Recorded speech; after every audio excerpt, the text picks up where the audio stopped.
Welcome on in, Gatemen fans, to Lowell Park in Cotuit, Massachusetts, where your Wareham Gatemen will take on the Cotuit Kettleers tonight. Alongside me is Henrique Demore. I'm Cameron Stewart. Just a couple more days remaining in the season, Henrique, and it's all about who catches fire at this time of the year. Gatemen winners of 3 in a row, but these Cotuit Kettleers may be the hottest team in the Western Division right now. Nothing too overpowering, pretty much middle of the pack in all of their statistics, but they have found a way to get it done here at the end of July.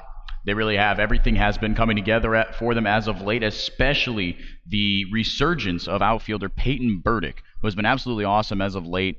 And he found the consistent power and contact stroke that he had in the beginning of the year that found him that, being signed from a temp contract to a full contract. Initially, obviously, he had a banner day in his debut, 4 for 4 with 3 home runs, 7 RBIs. Can't get much better than that. And he's now he almost hit for the cycle yesterday, had a single, double, a triple, and 4 RBIs.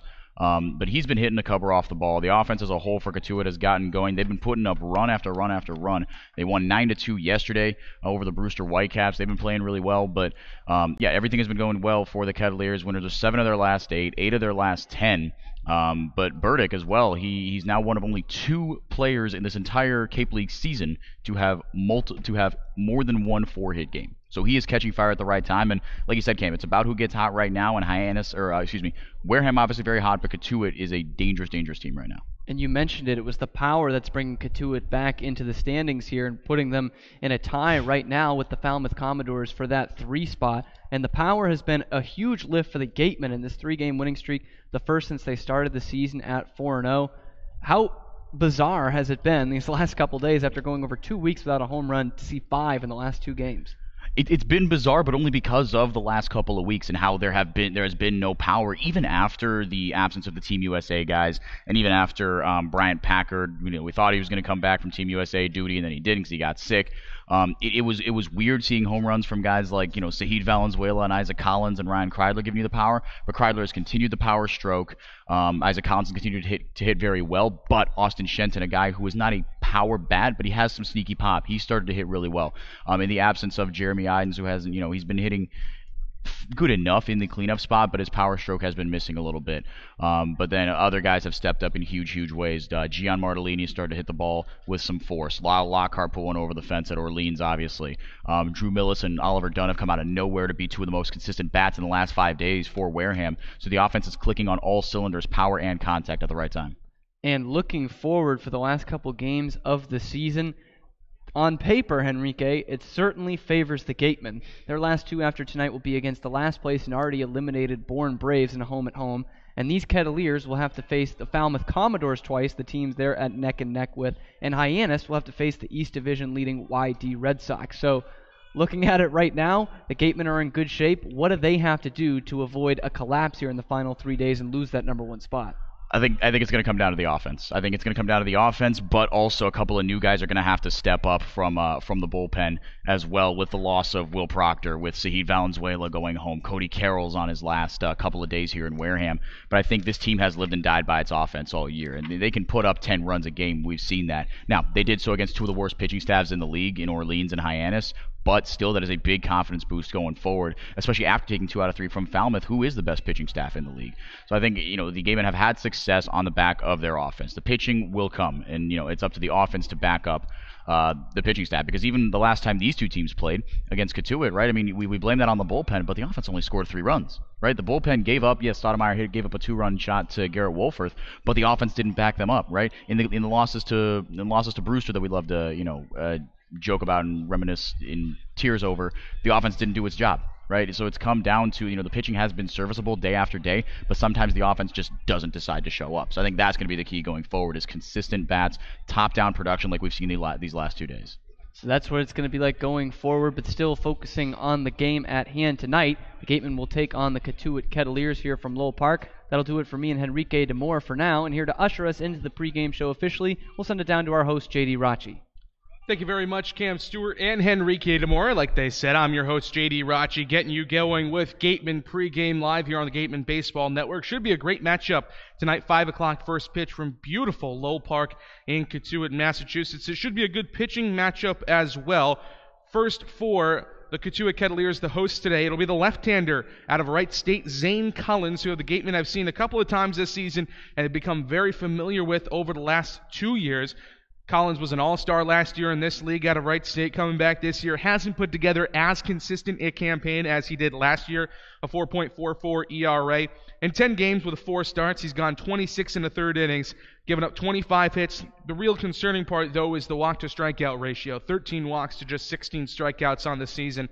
He is very much a ground ball pitcher, but the Gatemen have struggled with left-handed pitchers all season long, and Collins has pitched well against Wareham this year. First time out this season for Collins was at Wareham on June 14th. The first time these two teams met, a 4-2 win for the Gatemen, but Collins was strong in that game. 5 innings, just 2 hits, no runs, 3 walks and 4 Ks. Then 2 outings ago was also at Wareham, a scoreless inning with just 1 hit allowed in that extra innings win, I should say, for the Cotuit Kettleers. So left-handed pitcher on the bump, always a bit of a concern for the Gatemen as they have not hit southpaws well this season. Now for the Gatemen starter himself, Jack Ralston, the right-hander out of UCLA. Big boy, 6'6", 235 pounds, out of Valencia, California, heading into his redshirt junior season with the Bruins. Not been a successful summer on the Cape thus far for Mr. Ralston, a 10.38 ERA in 4 games out of the bullpen. He's only gone 4 1/3 innings, and really, if we thought the walk-to-strikeout ratio for Zane Collins was a concern, it's an even bigger concern for Jack Ralston. 6 walks to just 2 strikeouts on the year. Location has been the problem for him this season, and as we know so often, location, just like in real estate, is such an important and crucial part of any pitching staff's success. His last time out versus Harwich, did not record an out, gave up 2 runs, one of them earned on 3 walks with no strikeouts. So Jack Ralston is looking to have a bounce-back day in what was likely to be a staff day for the Gatemen. Still getting a couple of new arms here and there as they kind of filter in. We'll talk about those later on with our beat writer Ian Becerra in our Get on the Beat segment for today. New arms coming in, so it will be a staff day today. We are also expected to see Ryan Garcia and Jared Horn at some point today, but Jack Ralston is the starter, and he got a chance to talk with our Mary Orders before today's game. Thanks, guys. So, Jack, this is your first start for the Gatemen. How are you feeling? I'm excited and just excited to see what I can do today. Do you take a different approach coming out of the bullpen versus starting? Not really. Just knowing that I have to pound the zone every time. That's pretty much it. What do you think your best pitch you throw is and why? Changeup. I think it's a good ahead and behind the count pitch. So. How are you going to try to get ahead of batters today? Just first pitch strikes, mainly. Use the zone, use the plate. So you've been here most of the summer. Have you been working on anything in particular with Coach Lawler? Just working on being more on time, with my delivery being more fluid, too. So. What's been one of your favorite things about this summer? Definitely the guys on the team, for sure. They're all good guys, and it's fun hanging out with them every day. And you're playing with some of your UCLA teammates. Is it nice having them out here as well? Yeah, it's nice to have them because they know how things run at school, so they can kind of just talk to me here if I'm getting off track. So. Okay, now time for some get-to-know-you questions. Are you a beach or forest type of guy? Beach. You seem kind of unsure about that answer. Yeah, I'm not sure, but. What's your favorite, scenery? If you had to choose a location to go to, where would you go? Beach, I guess, yeah. Okay, that's good. What's your dream car? Probably a Mustang. I think those are pretty sweet, so. Any color in particular? Probably black, yeah. If you don't end up playing baseball, do you have a dream job? No, I haven't really thought about that much. What are you majoring in at school? Economics. So, we'll see. Would you do something in finance? Maybe. I'm not sure. Lastly, what's your dream vacation? Maybe an outdoorsy area where I can fish and just hang out, I guess. That sounds fun. Jack, thanks so much. Guys, back to you.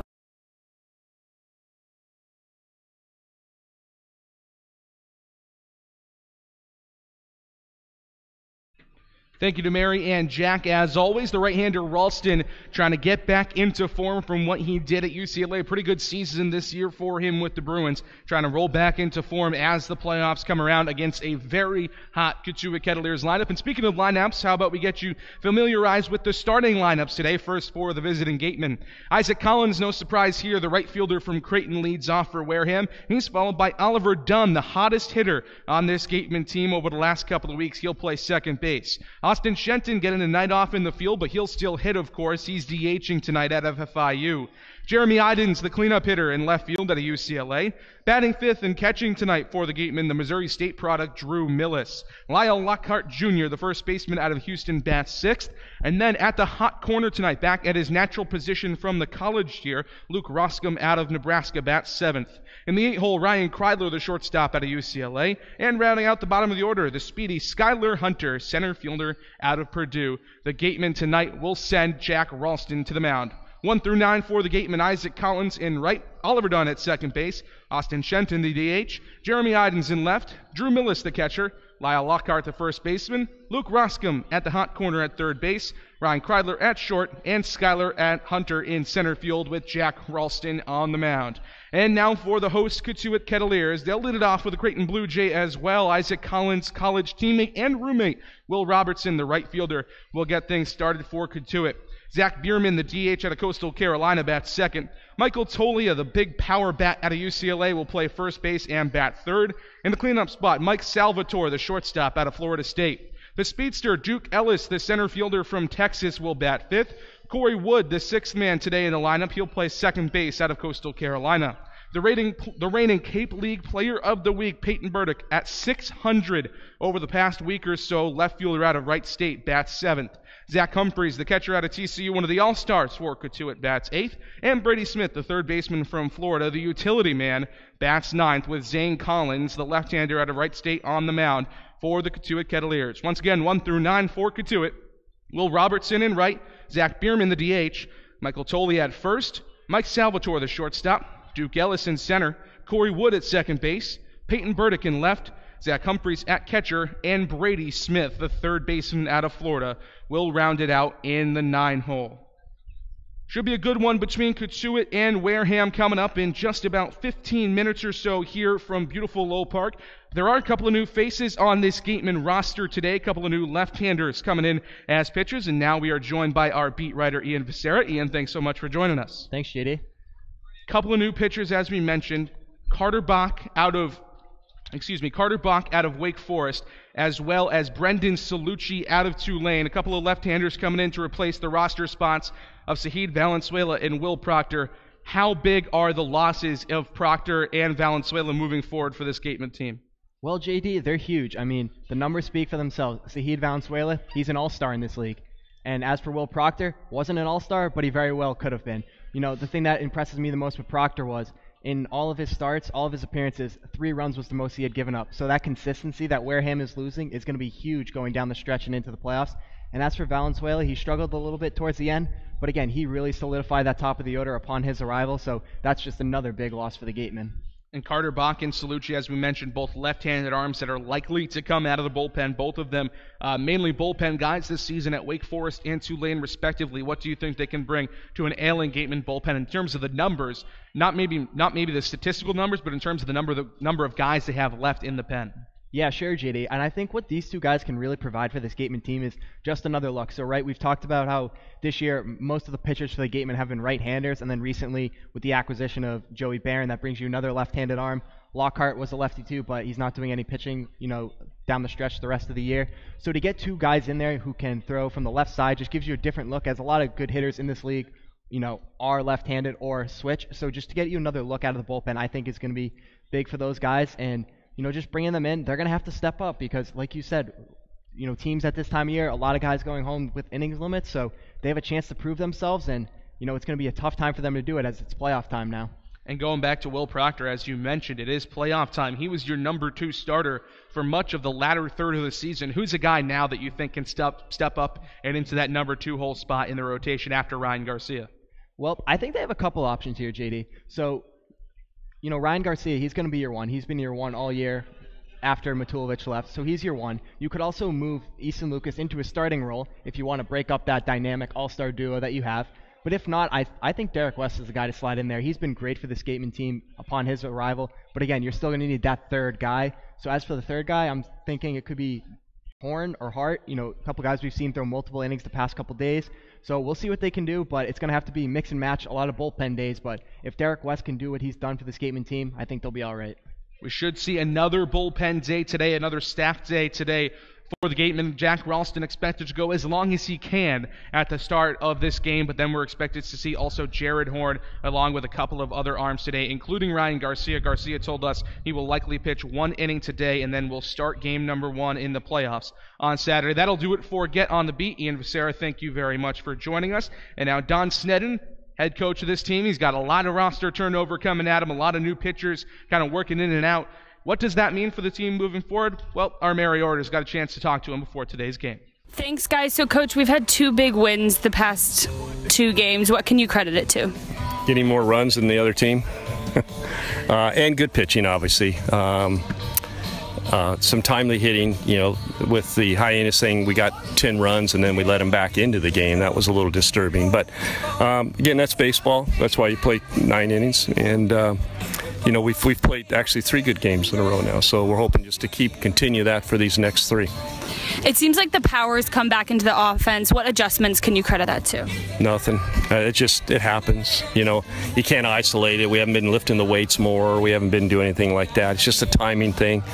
And, you know, Shitten hit a home run and, you know, hit a couple of them, and he was struggling before. So you really don't know. It just happens. Maybe getting the pitches better, you know, all that sort of stuff, whatever ballpark you're at. Too many things to really isolate and say this is what's causing that. Over the past few days, you've lost 2 key players in Will Proctor and Zahid Valenzuela. Who needs to step up in their absence? Well, it was going to be Carroll, but we lost him today, too. So there's 3 key players. So we're running out of bullets. We have some new people coming in that aren't nearly as good as the people they're replacing. But this time of year, it's unfortunate. It's not the best team that is going to win this. Is not the team that has probably played well all during the summer. It's a team that can find replacement players and everything else, because it's probably, I'm going to say 25 to 40% is going to be replacement players. Are you used to this replacement turnover from last year as well? Never used to it. It happens, but you never get used to it. You think it won't happen. You're looking good, and then all of a sudden something happens, and a guy comes in your office. I have an open office door policy, and I told my players it's now shut. I don't want to talk to you anymore, because anything comes in as bad news. It's never good news. So I said no more talking anymore. And if you do come in, tell me right away. It's not that you're going home, you know, or injured, you know. Jack Ralston's getting the start tonight. What can we expect from him? I'm hoping he throws strikes. We need him. He hasn't done that this summer, so this is his big opportunity to show what he can do. He did that at UCLA, Tuesday starter for him. It's all a mental side for him, so we're all rooting for him and hoping that he can have a good outing. And what are the keys to tonight's game? Well, the keys is, you know, they got a lefty going, and we just obviously got to play the game that we've played with that. We're using a lot of pitching. Our big emphasis is getting our pitching ready for the playoffs. Sure, we'd like to win these last 3 games and, you know, win the division outright, but that's not our number 1 priority. Our priority is to set yourself up for the playoffs, and we're doing that. Coach, thanks so much. Guys, back to you.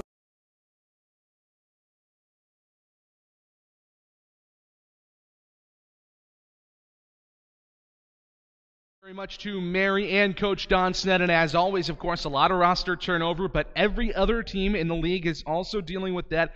Cotuit even has had a lot of new guys come in and out of the lineup and in and out of the roster since the last time these two teams met in that extra innings victory for the Cotuit Kettleers. And how about we give you those highlights? It'll do it for me, J.D. Rachi, as we finish up the Gatemen Pregame Show here on the Gatemen Baseball Network from Lowell Park. But here are the highlights from the last time these two teams met. I will see you in the 3rd and in the 6th innings. The Gatemen faced one final test before the All-Star break in the Cotuit Kettleers, who they have not lost to all year. They debut McGregor Hines from Dallas Baptist. In terms of the All-Star game, Cotuit is sending the fewest number of players for a team in the West, as they send. The Gatemen faced one final test before the All-Star break in the Cotuit Kettleers, who they have not lost to all year.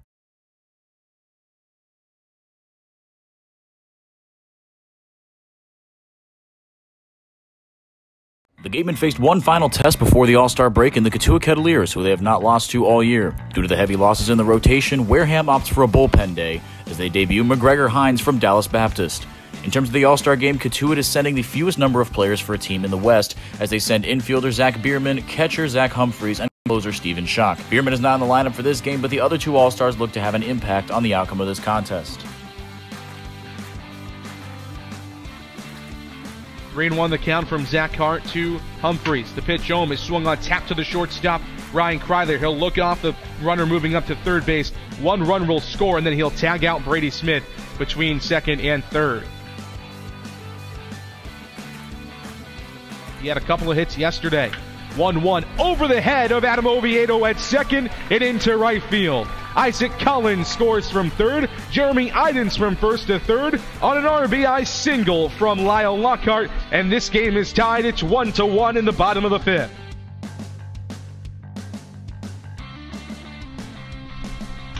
Two flared into right field, sinking line, driving it will fall in front of the right fielder Robertson. Isaac Collins around third to score. Up to third goes Austin Shenton, and it's an RBI single for Jeremy Idens, and the Gatemen have a 2-1 lead. 2 balls and 2 strikes. The pitch from the right-hander gets away from Humphreys behind home plate. Shenton racing in. He will score, and it's a 3-1 lead for the Gatemen. Held on there by Lockhart. The 0-2 is swung on and pumped high and deep into right field. Collins back to the track, to the wall, and it is gone.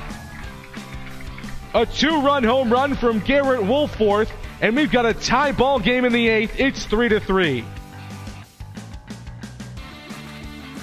The Cape League All-Star Steven Schock to the mound for the Cotuit Kettleers in the bottom of the 9th inning. The side-arming right-hander out of UMBC.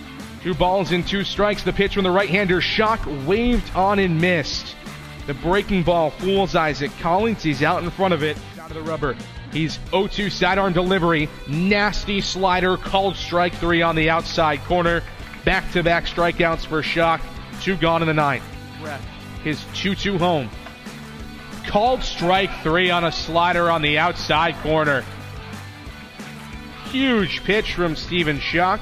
His 3rd strikeout in the last 2 innings. Schock takes a deep breath. His 2-2 home. Called strike 3 on the outside corner. 2 gone in the 10th. Gastai, his first pitch home, is swung on and looped into left center field and down for a hit. Burdick around third. He will score standing up, and the Cotuit Kettleers take a 4-3 lead in the top of the 10th. The Gatemen dropped their final game before the All-Star break 4-3 to the Cotuit Kettleers. They sit in second in the West with 41 points, a 20-14-1 record, and the best run differential in the Cape at +51. McGregor Hines threw 3 scoreless frames in his debut, allowing only 1 hit, but the 3 relievers that followed him each surrendered 1 run, allowing Cotuit to take the game. Steven Schock made his mark as well, throwing 2 scoreless innings with 4 strikeouts to earn the win. The top of the order produced for Wareham as Isaac Collins, Oliver Dunn, and Austin Shenton combined for 7 of the 10 Gatemen hits. For Cotuit, Garrett Woolforth had a game-tying 2-run bomb in the 8th, and Will Robertson the game-winning single in the 10th. Up next, the Gatemen sent Austin Shenton, Sahid Valenzuela, Jeremy Idens, Ryan Garcia, and Easton Lucas to Harwich to play in the All-Star game. And after an off day on Monday, Wareham travels to Hartford, Connecticut to face off against YD at Dunkin' Donuts Park.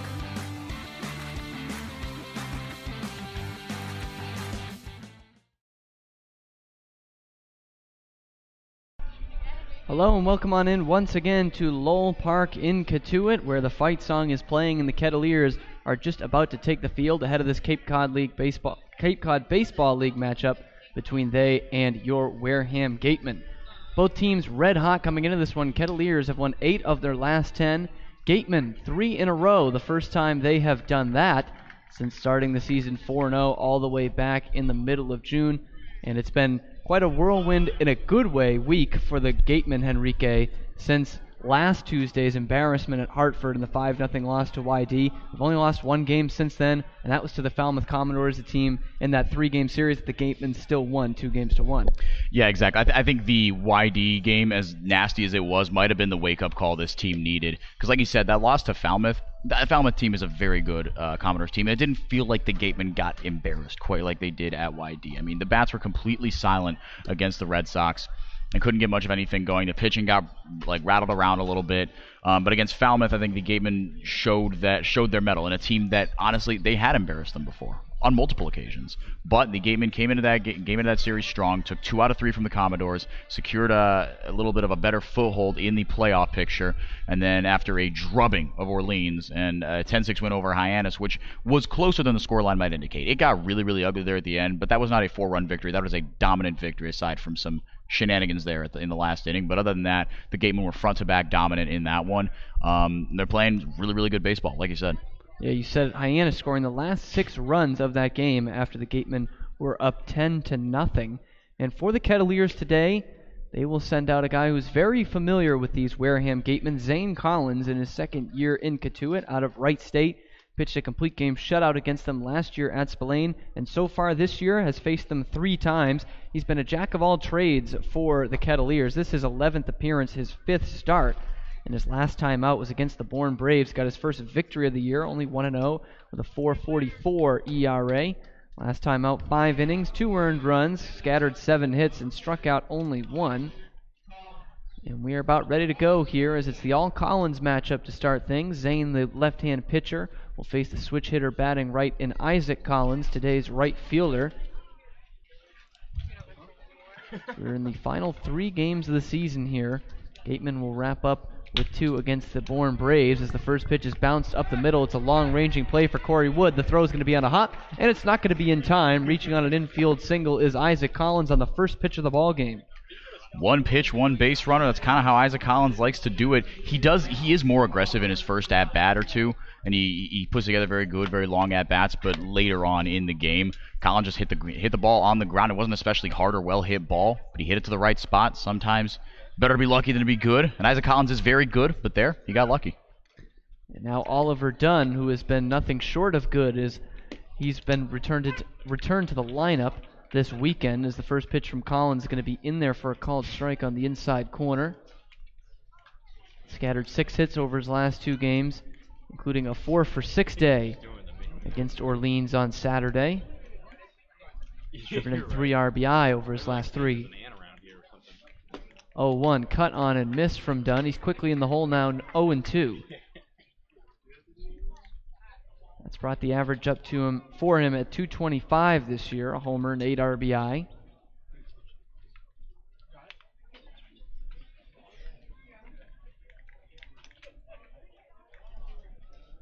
Collins readies the 0-2.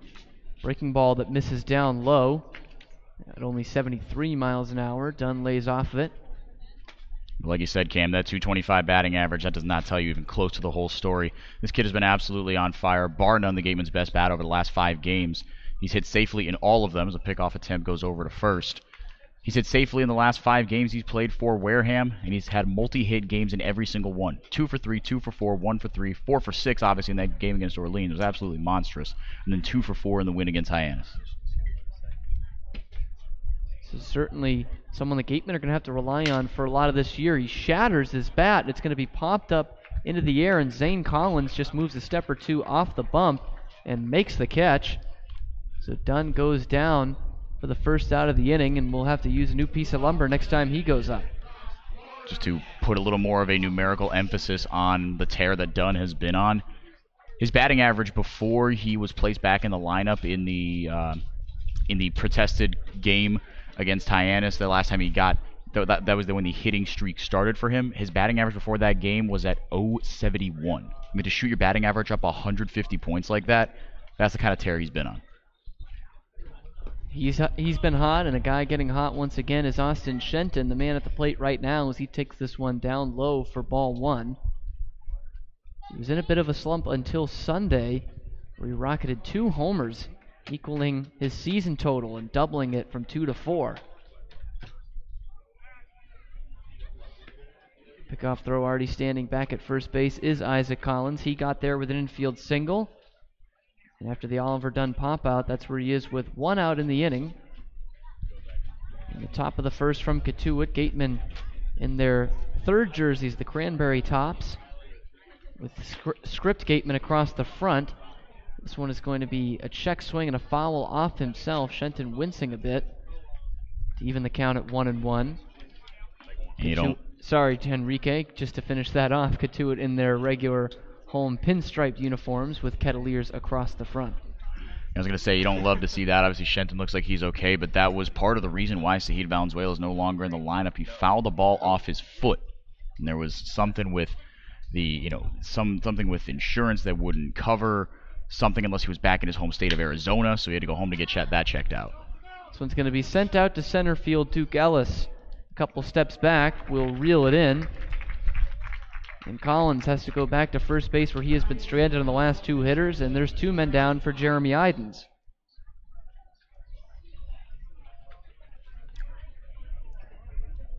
Each of the umpires for today as well. Behind the dish, Tim Carey. At first base, Larry Rosenberg, and at third, Mike Rabideau. See if Idens here can bust out of a little bit of slump, and he's still the Cape League leader in RBIs. What a big one it would be here if the Gatemen could get out to a lead early against these Kettleers, who, like we've talked about, have been the hottest team in the Cape League so far. And it's been kind of weird for Idens because you mentioned he is in a bit of a slump right now, but he's making outs that have been productive. He's still putting together those RBI numbers that lead the Cape League, as this one misses down low for ball one. But we think back in the last few games, RBI ground out, a couple sacrifice flies, so he is still making an impact, even while the average hasn't quite been there recently, just 100 in his last 5 games. He's going to bounce this one to third base. It's eaten up there. A long throw across the diamond is picked out by Tolia very nicely. And that leadoff single is worked around by Zane Collins. He sets the next 3 down in order. Cotuit coming up for the first time here is scoreless on the Gatemen Baseball Network.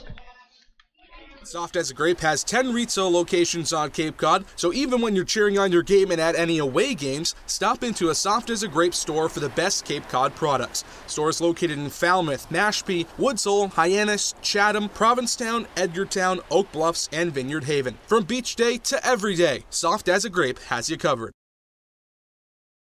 The law firm of Lang, Exafaris & Bullard, providing families and businesses in the greater New Bedford community with legal services for 40 years. We look forward to serving you. For an appointment, call 508-992-1270. We invite you to learn more about the law firm of Lang, Exafaris & Bullard by visiting our website, lxblaw.com. Learning at Curry College extends beyond the classroom and is embedded in all that they do. Curry prepares students to engage in successful careers and active citizenship with a global perspective. Explore undergraduate majors, minors, and concentrations, including new majors in accounting, biochemistry, and software development, online at www.curry.edu.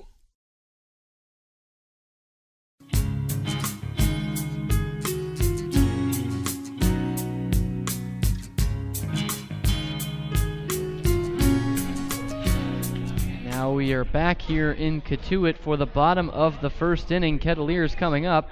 They will send up Will Robertson, Zach Bierman, and Michael Tolia in the inning. And they'll be facing the big right-hander, 6'6" sophomore to UCLA, Jack Ralston, who it's been a minute since he has last been on the mound. Not since July 15th in that comeback win against Harwich has he seen any action. No record on the year. Bit of a spot start today, a 10.38 ERA in his 4 games, all out of the bullpen. And that last time out against Harwich, he didn't record an out and let in 2, only 1 of them earned. Walked 3 in it, and his 4 batters faced. So it's been a struggle this year for Ralston. He looks to bring up those numbers. He has walked 6 in 4 1/3 innings. He's only struck out 2. Gatemen got the leadoff man on in the first inning in the form of Isaac Collins with a single. But the next 3, 2, 3, 4 go down after that. Dunn, Shenton, and Idens. And Enrique, we have seen Ralston a few times this year, and he's kind of been all over the place. What does he need to do to find some success today? I think it's location. I mean, it is location, location, location. Like JD said, the strikeout to walk ratio is not great. Two strikeouts, 2-6 walks. But he's shown that he could do it at UCLA, his redshirt sophomore year when he just finished up there. He has been good, and he's got a big, big frame. Kid's built like a house, 6'6", 235. So I mean, he clearly can. He can chuck it and he can spin it. right? I mean, he's got a good firm fastball and some good breaking stuff. He's just not been locating it well. The walks have been high, and guys have been hitting the cover off the ball off him. 368 opponent batting average. But the only comforting thing is, in his first 2 appearances, he went 2 innings each time and gave up no runs earned or otherwise. The hit totals were high again, but he also kept the walks down in those. So if he can keep pitching to contact, eventually he is going to have a little more success, because when he's pitched to contact, even with the base knocks allowed, his defense has backed him up and the runs haven't come around to score. So he will have Will Robertson to start things off. The Creighton Blue Jay, good friend of Isaac Collins, is hitting at .270 on the year, 3 homers and 25 RBI. So he's not too far off that league lead that is held by Jeremy Idens, and he's going to take the first pitch up the middle and past the diving Oliver Dunn at second base and into right center field for a base hit. Not much you can do about that one. Hit it hard on the ground, right side. Dunn made a good effort on it. It snuck into right field. And Dunn is a heck of a fielder. I mean, we've talked about his bat ad nauseum, but the thing that I think I have missed most about Dunn is his presence in the field. He's really good at second base. He has really good range. He's quick. He takes good first steps as well. And as he's become a more consistent part of this lineup in the last week or so, we started to see that a little more, even though he's been in the DH spot at times as well. So now Zach Bierman, the designated hitter, will stand in. How about this for Weird Henrique? Both teams with the leadoff hitter being their right fielders out of Creighton. Mm-hmm. Both single on the first pitch that they see to lead off the first inning. Yeah, basically to the 4 spot as well, to the same side. And they're best buds. What a game this is. First one's cut on and missed by Bierman. 0-1's the count. Bierman out of Coastal Carolina, hitting .292 on the summer. 5 homers and 23 RBI.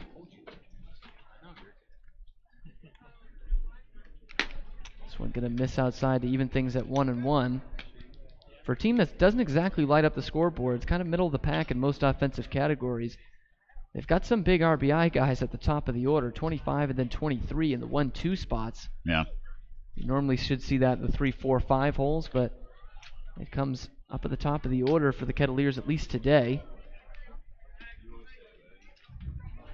And Bierman, I mean, even though he's picked that average up really well, like you said, 293. He's riding a 5-game hit streak, 3 multi-hit games in that stretch. He was languishing around the mid-200s for most of the year, but the strikeouts have been the most alarming part of his game.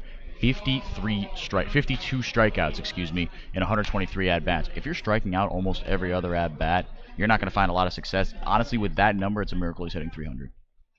And Ralston is 1 pitch away from making him a strikeout victim again, as that last one was fouled off. And now it's 1-2 to the designated hitter in Coastal Carolina, Chanticleer.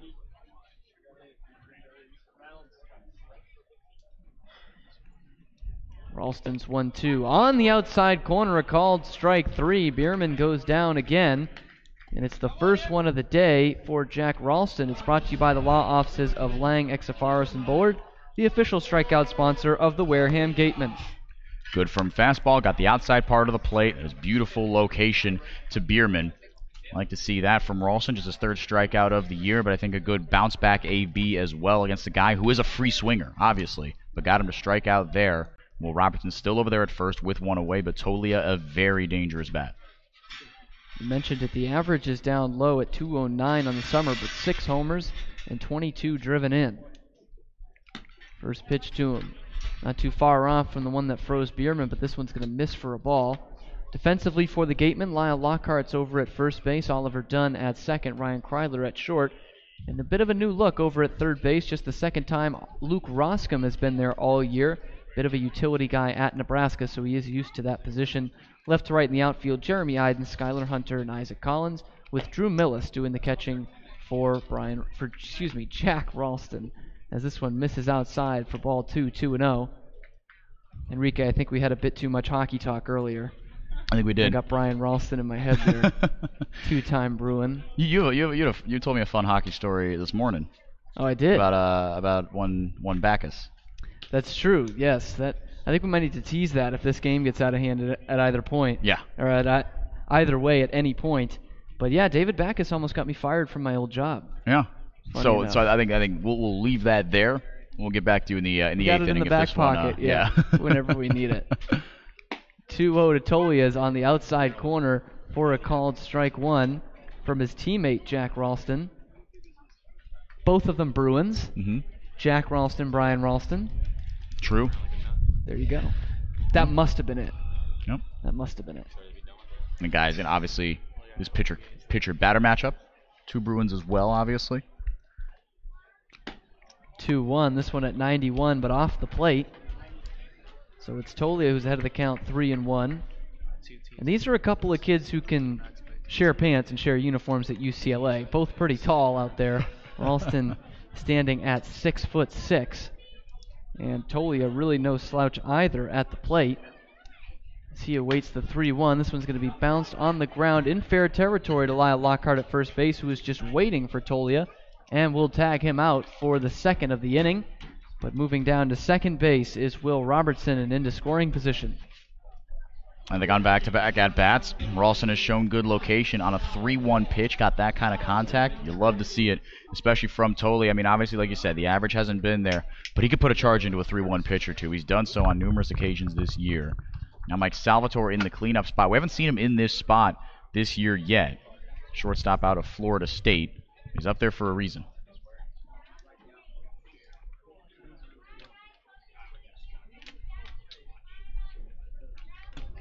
First offering is a big looping curveball on the outside corner for a called strike one. And to finish off that point of how similar those teammates are, Tolia and Ralston. Tolia at 6'5", 220. Jack Ralston 6'6", 235. Yeah. Couple Same of big boys build, out yeah. in the Pac-12. 0-1 is going to bounce up to the plate. Drew Millis is going to keep it in front of him, rip that mask off, and keep Will Robertson there at second base. Salvatore at 279 on the year, couple homers, 14 RBI, and as Enrique mentioned, in an unusual spot for him batting cleanup today.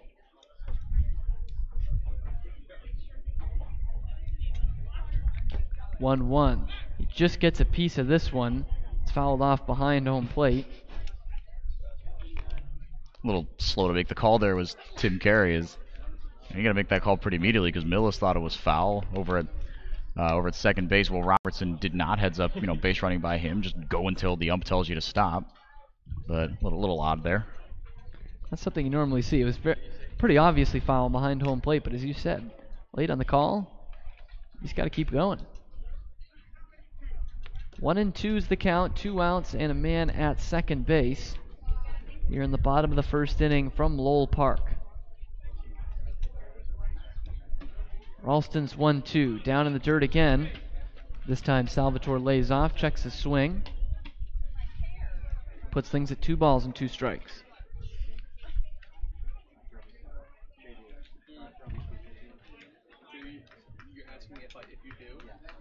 Center fielder Duke Ellis waits on deck if this inning is to get to him, but Ralston can get through it with one more pitch here. Looks back at second. Here's the 2-2. It's going to be fouled straight back, up and out of play, so that's where the count will stay at 2 balls and 2 strikes.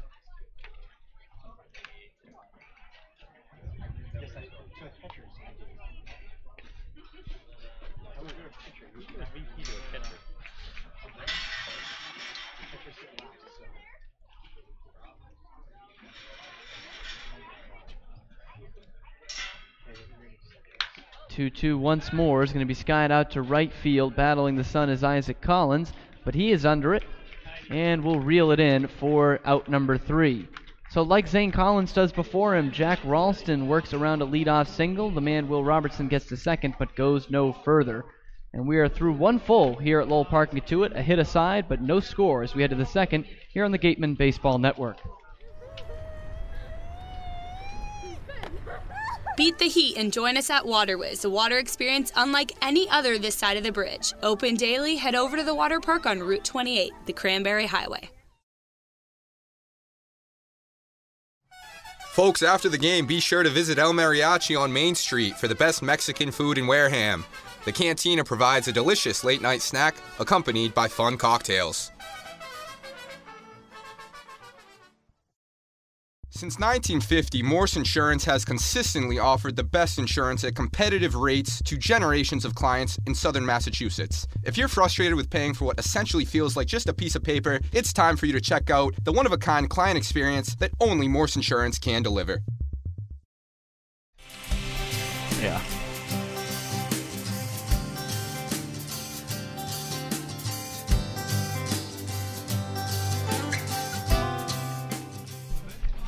Back here for the second inning. It's the second inning of work for Zane Collins, who allowed a hit in the first inning, but nothing more.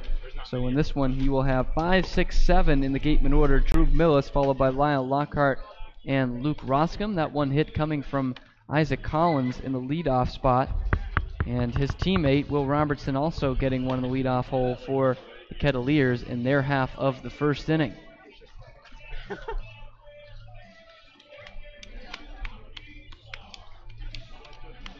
Drew Millis will now come in, switch hitter. Will bat right for the first time today, his first plate appearance against the left-hander Zane Collins. This year has not been too kind to him at the right side of the plate, just at 138 on the year.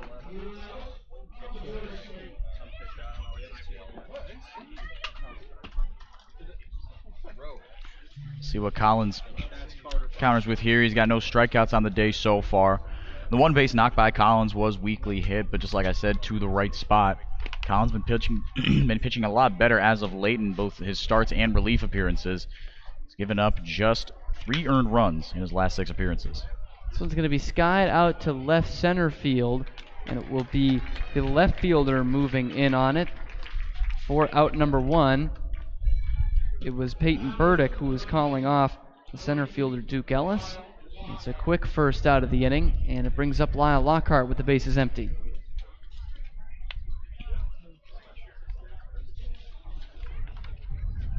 Millis, who has become a lot more aggressive as of late. The other night had a single off the first pitch of his at-bat. Goes after it again here, but is retired this time. So that brings up Lyle Lockhart. The first pitch is going to miss outside to him. Or excuse me. Yes, going to miss outside to him for ball 1. Excuse me, I was looking at the outs, which is right next to the strikes. He's going to bounce this one on the ground to third. Smith has it there, and will throw it on to first. 2 up and 2 down very quickly for Zane Collins in the second inning. It seems like he's got the art of pitching going for him today, making bad pitches look good. He's gotten a lot of early swings and a lot of early weak contact. I mean, Millis did put a charge into it, but he got under it. He left it up there long enough for Burdick to make a very long run out to left center. We'll see what Luke Roscom can do here. He's a power bat. He's playing at third base today, which is where he usually plays in Nebraska. See what he can do here with 2 away and the base is empty.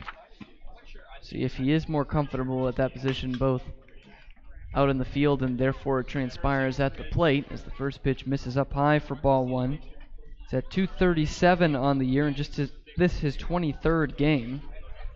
3 doubles, no homers, 8 RBI. This one clips the corner for a called strike 1.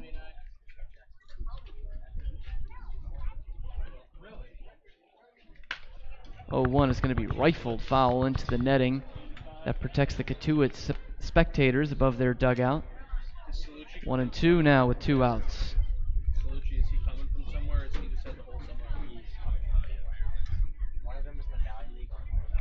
1-2, check swing, but he could not hold it up. It's in there for strike 3. First strikeout of the day for Zane Collins goes to Luke Roscom, and it's a 1-2-3 second for the left-hander out of Wright State. About to head to the bottom of the second here on the Gatemen Baseball Network with no score.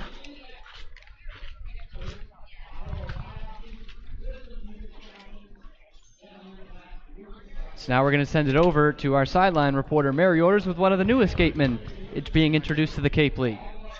Yeah, that's why I get big. Thanks, guys. So, Carter, before you came here, you were in the Cal Ripken Collegiate Baseball League. Can you tell me a little bit about your experience there?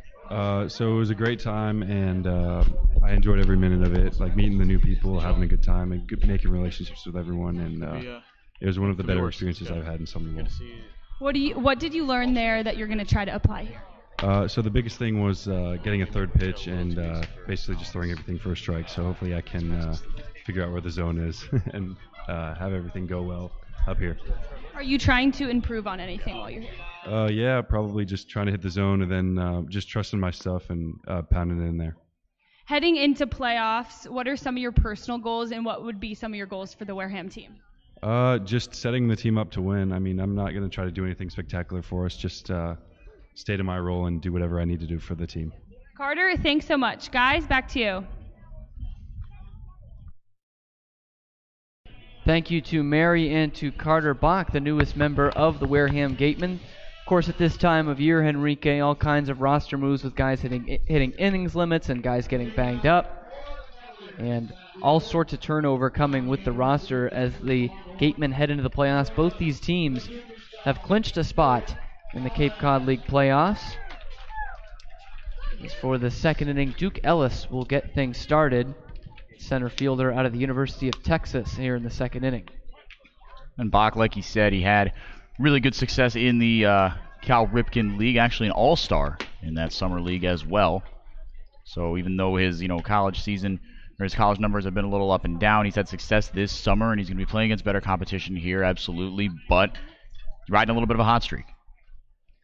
Certainly want to get those guys on the hot streaks coming in at the most important time of the season. This one's fouled off by Ellis, puts the count at 1-1.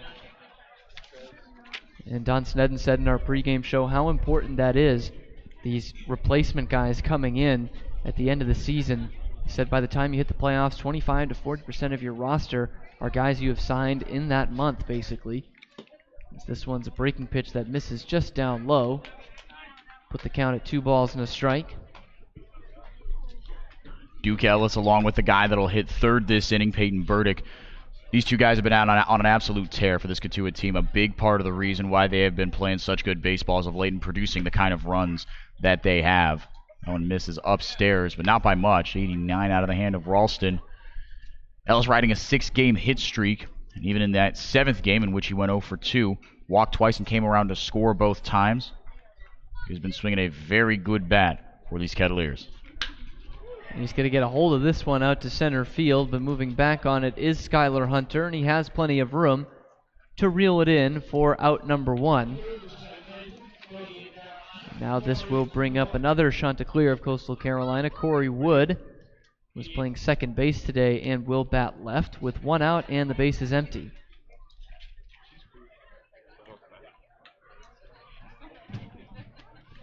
That was Velo, right? Yeah. Wood at .228 on the year. 6 doubles, 2 homers, but only 6 RBI. This one misses for ball 1. This is the 39th game for him, so definitely a regular in this Cotuit lineup, to say the least. Of course, this game number 42 for both of these teams out of the 44-game regular season schedule. This one down and in on a fastball there from Ralston. Makes the count 2 and no strikes.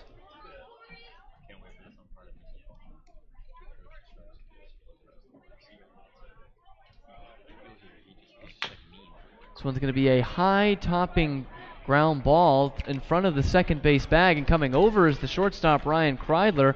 Because it was the slow roller, he had to rush the throw, but still gets the speedy Corey Wood in time for allowed out number 2. Sometimes you see that get the better of fielders. Ryan Kreidler, I mean, he's shown his defensive mettle as of late, especially at shortstop, He's swinging a better bat, yes, but he's also just looked a lot more controlled in the field. Kreidler, he showed immense poise on that one. He didn't try to rush anything. He had to make a sideways off-balance throw while coming screaming across the diamond on that chopper, like you said, Cam. Really good stuff from another UCLA Bruin. So now the reigning Cape League hitter of the week, Peyton Burdick, takes this one in there for a called strike 1 and a breaking ball. Not often you see guys who are hitters of the week in the league down in the 7 hole, but that's where Peyton Burdick is today. 0-1, same pitch, same result. On the outside corner on the curveball for strike 2. Burdick has been nothing short of nasty. After an 0 for 3 game against the Gatemen, his team did win 4-3. That was back on July 21st. He's batting a $188, almost a full 100 points higher coming into this game. He's going to go down quickly here. 3 straight, a heavy dose of curveballs from Jack Ralston, and it's a swing and a miss for strike 3. Second strikeout of the day for him, all brought to you by the law offices of Lang, Exafaris, and Bullard, the official strikeout sponsor of the Wareham Gatemen. And we go to the 3rd inning. It's scoreless here on the Gatemen Baseball Network. Mezzaluna is a family-run Italian restaurant celebrating 80 years in business. Located on Main Street in Buzzards Bay, Mezzaluna specializes in Italian cuisine, a lunch menu that's the best deal in town, and serves Cape Cod's famous prime rib every Wednesday and Saturday. Come enjoy the feast at Mezzaluna, the Italian family restaurant. Village Signs of Mattapoisett. They do it all, from logo design, trucks and buildings, to boats. Village Signs has proudly served southern New England for over 35 years. Visit them at villagesigns.inc.com for all your signage needs. Northeast Maritime Institute's College of Maritime Science is a proud sponsor of the Wareham Gatemen. If you're looking for a career at sea, look to NMI's program of education, adventure, and employment on northeastmaritime.com, America's premier two-year maritime college.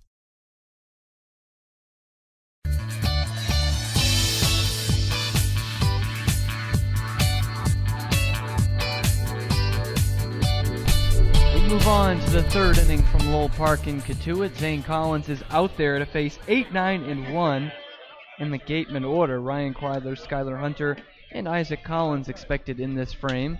In a game that's still scoreless, both teams with just a hit apiece, both coming from the leadoff hitter and then suffering 1, 2, 3 seconds, eerily similar. Box score for both sides here today as we are still early here in the top of the third. Gatemen trying to win their 4th in a row. Kettleers have 8 of 10 coming into this one. The Gatemen, of course, trying to hold on to sole possession of first place. Hyannis Harbor Hawks just 2 points back. They will start in about a half an hour as they host the Bourne Braves. The game at McKeon Park, just on the other side of Barnstable here in Hyannis. First pitch to Kreidler is going to be roped foul off to the left.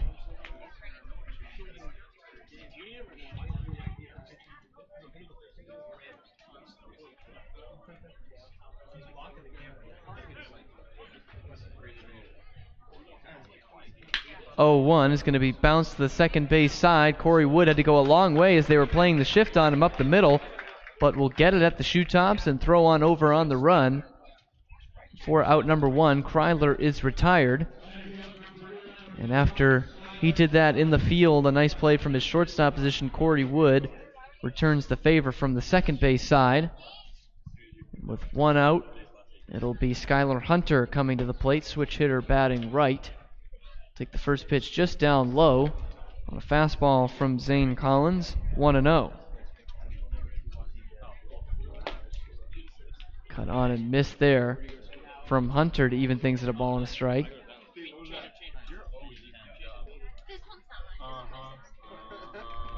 One gonna miss down low, 2 balls and a strike.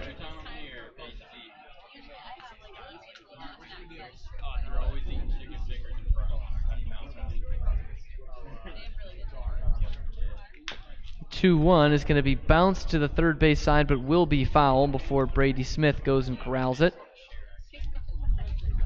So now the count goes to 2-2 with 1 out in the top of the third and no one aboard.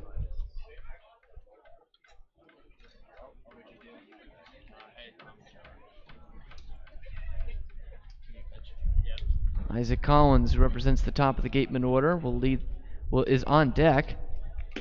2-2, just missing off the outside corner. Not a bad looking pitch from Zane Collins, but it misses to run the count full, 3-2. 3-2 misses up high, and Hunter battles back and will get on with a 1-out walk. That's not something he's done all too much this year.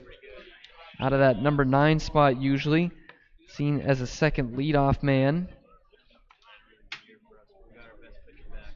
He has walked just 10 times as opposed to 29 strikeouts for a .270 on base percentage, but he's on with the free pass here.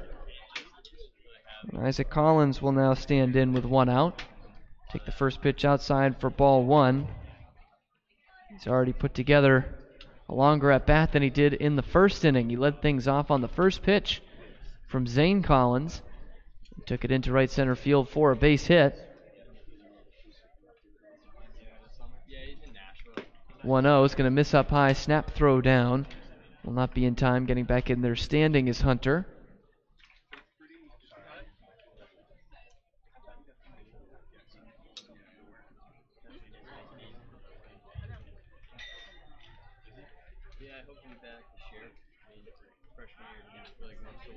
2-0 not to be made just yet. After scampering back in, a bit of a formality throw from Collins over to first base.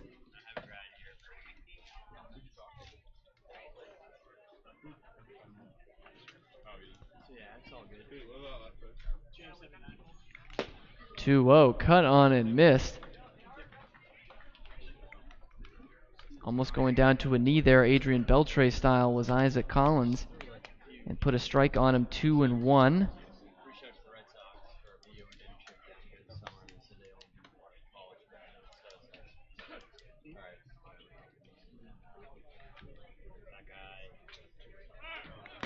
This one going to miss up high. Off with it with the pitch is Skylar Hunter, and the throw is well offline down to second base.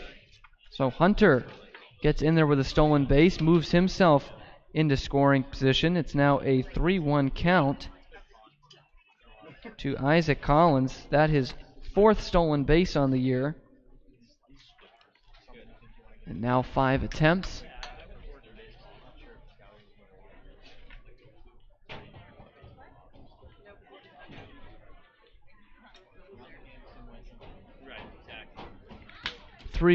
Collins is going to launch it out to deep left field. Twisting and turning is Peyton Burdick, but he will make the catch a step or two in front of the fence.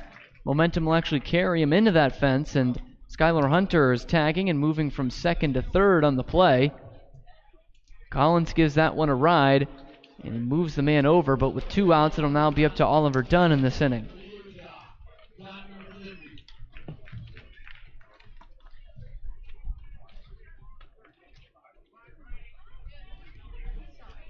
So with that first run of the game potentially looming 90 feet away, Dunn takes the first pitch down low for ball 1.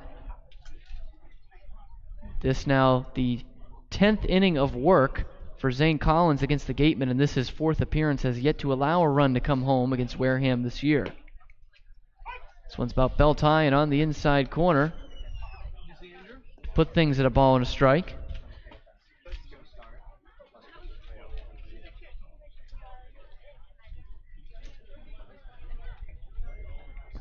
1-1, bouncing up to the plate. Blocked there nicely by Humphreys. Put it at 2-1.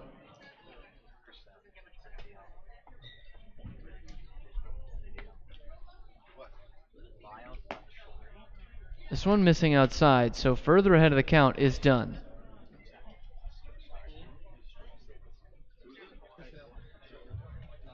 Dunn's using a new bat from the first time he appeared in the first inning. Shattered his piece of lumber on a ball that was caught out of the air by Collins. Is this one going to be cut on and missed? Dunn upset with himself going after that breaking ball. Runs the count full, 3 balls and 2 strikes.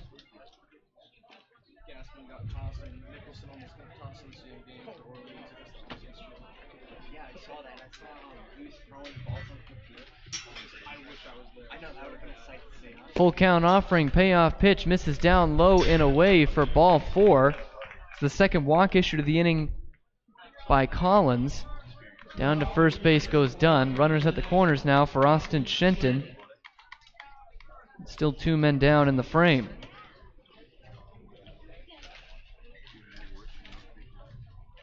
Shenton, the designated hitter tonight, is 0 for 1.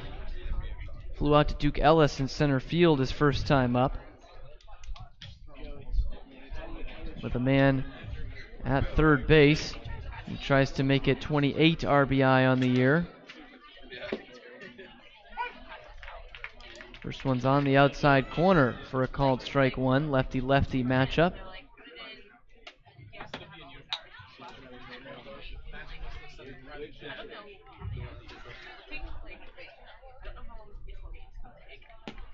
Oh, 1. This one missing well outside and low to Shenton, who lays off to even things up. The line's still pretty good for Shenton on the year, now 3rd in the Cape League in batting average at .357. 4 homers, 27 RBI. He's hitting just .250 off this man, Zane Collins. Takes that one down low for ball 2, 2-1.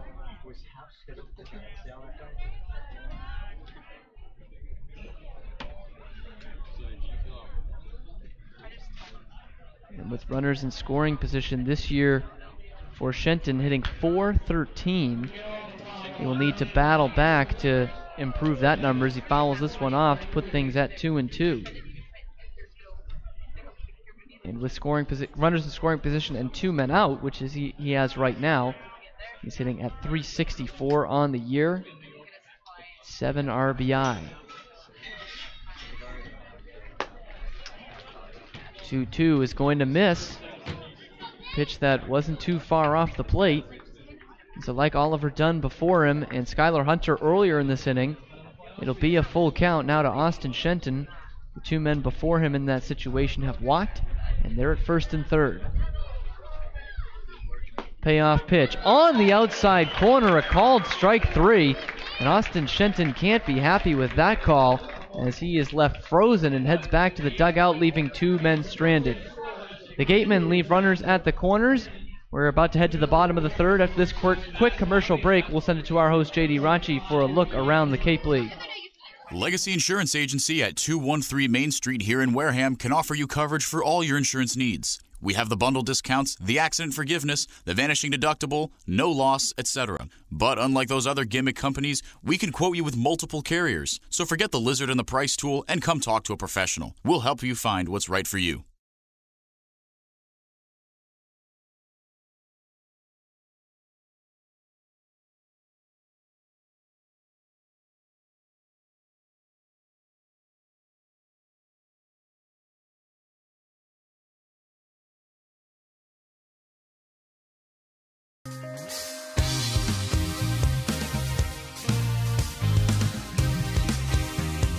Welcome back to Lowell Park in Cotuit. Scoreless tie between the Wareham Gatemen and the Cotuit Kettleers. And, well, every other game around the league also with a scoreless tie.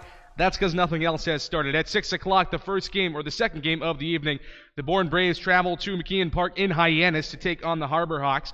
At 6 o'clock at Arnie Allen Diamond at Gov Fuller Field, the Brewster Whitecaps still clinging to the final playoff spot in the East Division, trying to keep things going against the Falmouth Commodores. At 6:30 at White House Field in Harwich, the Chatham Anglers visiting their Eastern Division rivals, the Harwich Mariners, and rounding out the docket for the night at 7 o'clock, the YD Red Sox head out to Orleans to take on the Firebirds at Eldridge Park at 7 p.m. Still a scoreless tie here, a new pitcher to the mound for the Gatemen, and back for the play-by-play to tell you who, here is Cameron Stewart. Thank you, JD, as always. Of course, a lot to look forward to on the docket tonight and the next couple days in the Cape League. But as he mentioned, we do have a pitching change, and it's brought to you by the Bay Point Club, Onset's 18-hole championship golf course. With a driving range open 7 days a week and senior discounts offered every day and always welcome to the public, so go get to the point. It'll be the right-hander Ryan Garcia, normally the starter for the Gatemen, another UCLA Bruin out there, 2-0 on the year in an all-star season for him, a 1.33 ERA, has struck out 33 in 27 innings of work and has walked just 9. His last time out was July 25th. He started the 3-1 win at Falmouth, went 6 innings, allowed 1 run, but it was unearned, scattered 5 hits and struck out 5.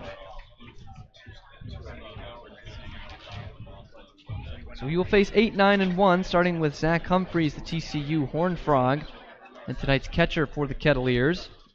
This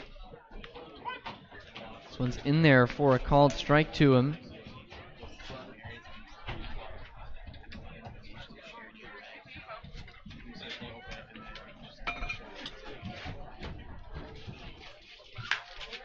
This one's going to be skied over the right field side, but it will get out of play. Lyle Lockhart chasing, but will run out of room.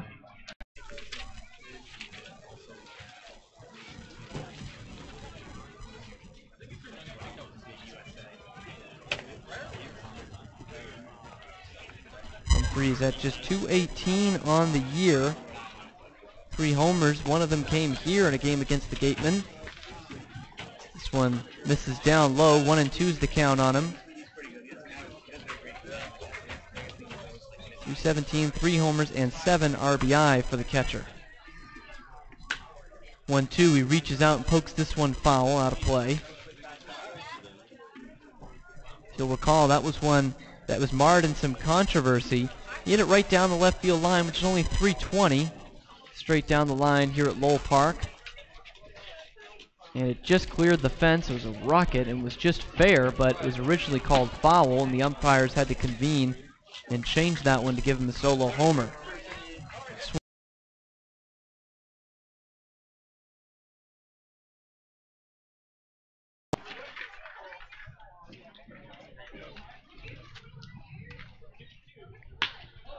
And this one's going to be roped into shallow right field, sinking fast. A dive and a catch by Isaac Collins out there in right field.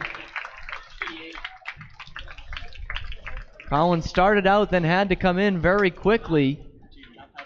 In the headfirst slide in the outfield grass, he makes the catch. Another spectacular play from Collins out there. And that's how Humphreys is retired for out number 1. And I think the mistake was at McKeon in the second half of the... Brady Smith, the third baseman, will now stand in.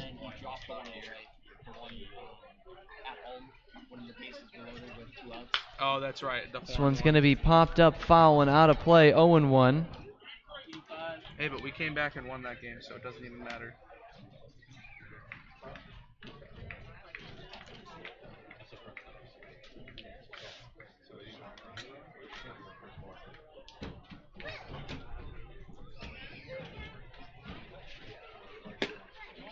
This one gonna miss inside, 1-1.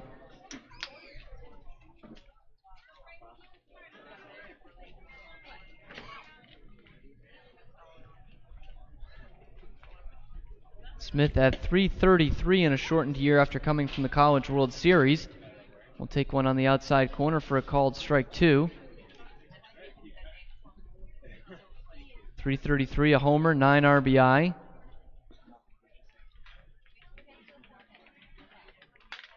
1-2, going to be fouled straight back above us to keep things at a ball and 2 strikes with 1 out and the base is empty.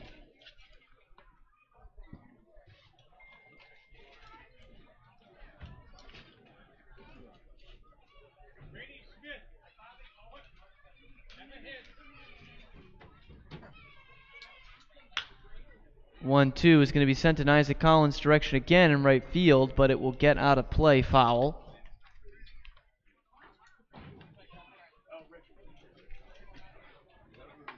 Smith an even 500 off Garcia this year.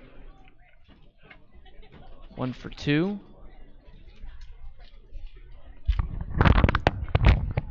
He has faced Cotuit once before in that 2-2 tie here back on July 12th. That was the game that Humphreys had homered in. This one's going to be chopped to third. Running in on the infield grass is Luke Roscom. Momentum brings him all the way to the mound, and you will throw out Brady Smith at first base. 2 up and 2 down. Put things back on Will Robertson, leadoff man for the Kettleers with 2 outs and nobody aboard. And in that game against Cotuit, Garcia went 4 strong innings, only allowing 1 earned run on 2 hits, and struck out 4.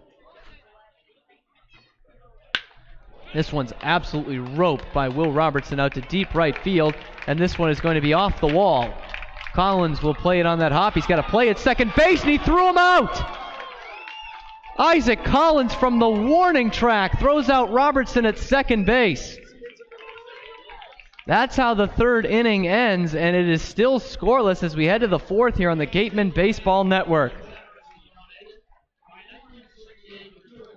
Legacy Insurance Agency at 213. Located in Wareham Crossing, Coastal Orthodontics, longtime sponsor of the Wareham Gatemen, knows the importance of a healthy smile. Dr. Kevin Oliveira and his team at Coastal Orthodontics are a patient-focused practice, delivering professional, effective orthodontic treatment based on the individual clinical needs of each patient, resulting in beautiful smiles in a timely manner. With 10 years of experience using Invisalign, Coastal Orthodontics uses the most up-to-date dental equipment. Wareham House of Pizza has been serving Wareham and Marion for over 40 years with steak and cheese, pizza, and subs. Located in Shaw's Plaza, head on over for pickup or let them deliver to you. At the intersection of Route 195 and 28, Wareham Crossing, home of Lowe's, Target, and Red Robin, is the sponsor of the Gatemen Intern Program. They help to provide a world-class internship experience in broadcasting, marketing, sports management, and baseball operations. Check out Wareham Crossing's schedule for this year's Summer Movie Night Series.